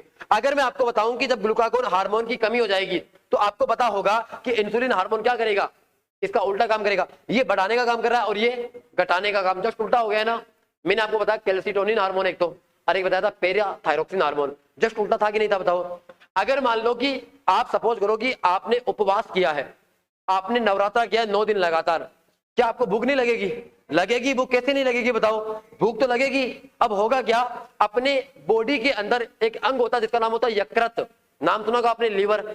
कई बार बोलते हो ना, ये मेरे कलेजे का टुकड़ा है, उसके पीछे बहुत लंबी चौड़ी कहानी होती है। अब देखो, जो ये यकृत होता है ना, इस यकृत के पास क्या होता है? ये यकृत, जब आप ज्यादा खाना खाते हो ना, तो ये यकृत क्या करता है? समझदार होता है। इसको पता है कि एक दिन ये नाराज होगा, खाना नहीं खाएगा 3 दिन तक, तो उसको भोजन भी तो देना वापस से। तो ये यकृत क्या करता है? अतिरिक्त ग्लूकोज को ग्लाइकोजन के रूप में सेव कर लेता है। अतिरिक्त ग्लूकोज को ग्लाइकोजन के रूप में सेव कर लेगा। अगर मान लो आपने 2 दिन खाना नहीं खाया, 3 दिन खाना नहीं खाया, क्या मर जाएंगे क्या अपन? नहीं मरेंगे अपन। अब अपन को जब अतिरिक्त खाना कहाँ नहीं खाते अपन, तो ये अपन को ऊर्जा मिलती कहां से है फिर? तो क्या करता है, यकृत उस ग्लाइकोजन को वापस तोड़ता है और अपन को ग्लूकोज बना करके देता है और अपन को वापस से क्या होती है बताओ, एनर्जी मिल जाती है। समझ गए आप? तो अपने बॉडी में यकृत ग्लाइकोजन के रूप में ग्लूकोज को सेव कर लेता है और जब अपन खाना नहीं खाते हैं, किसी से नाराज हो जाते हैं, 2 दिन तक खाना नहीं खाते हैं, तो अपन को ये यकृत क्या करता है, अपन को ऊर्जा देके देगा। समझ गए आप? तो ये काम आपको समझ में आ गया क्या बताओ? अब मेरी तरफ से अंतःस्रावी तंत्र खत्म हो चुका है, वृषण और अंडाशय प्रजनन तंत्र में पढ़ लेंगे। ठीक है, अगर कल चाहोगे क्लास लगाना तो कोई दिक्कत नहीं है, नहीं मेरी क्लास बाद में आएगी। ठीक है, तो आज की क्लास को खत्म करते हैं यहीं पर। ठीक है साथियों, कल मिलते हैं नए चैप्टर के साथ। जय हिंद, जय भारत।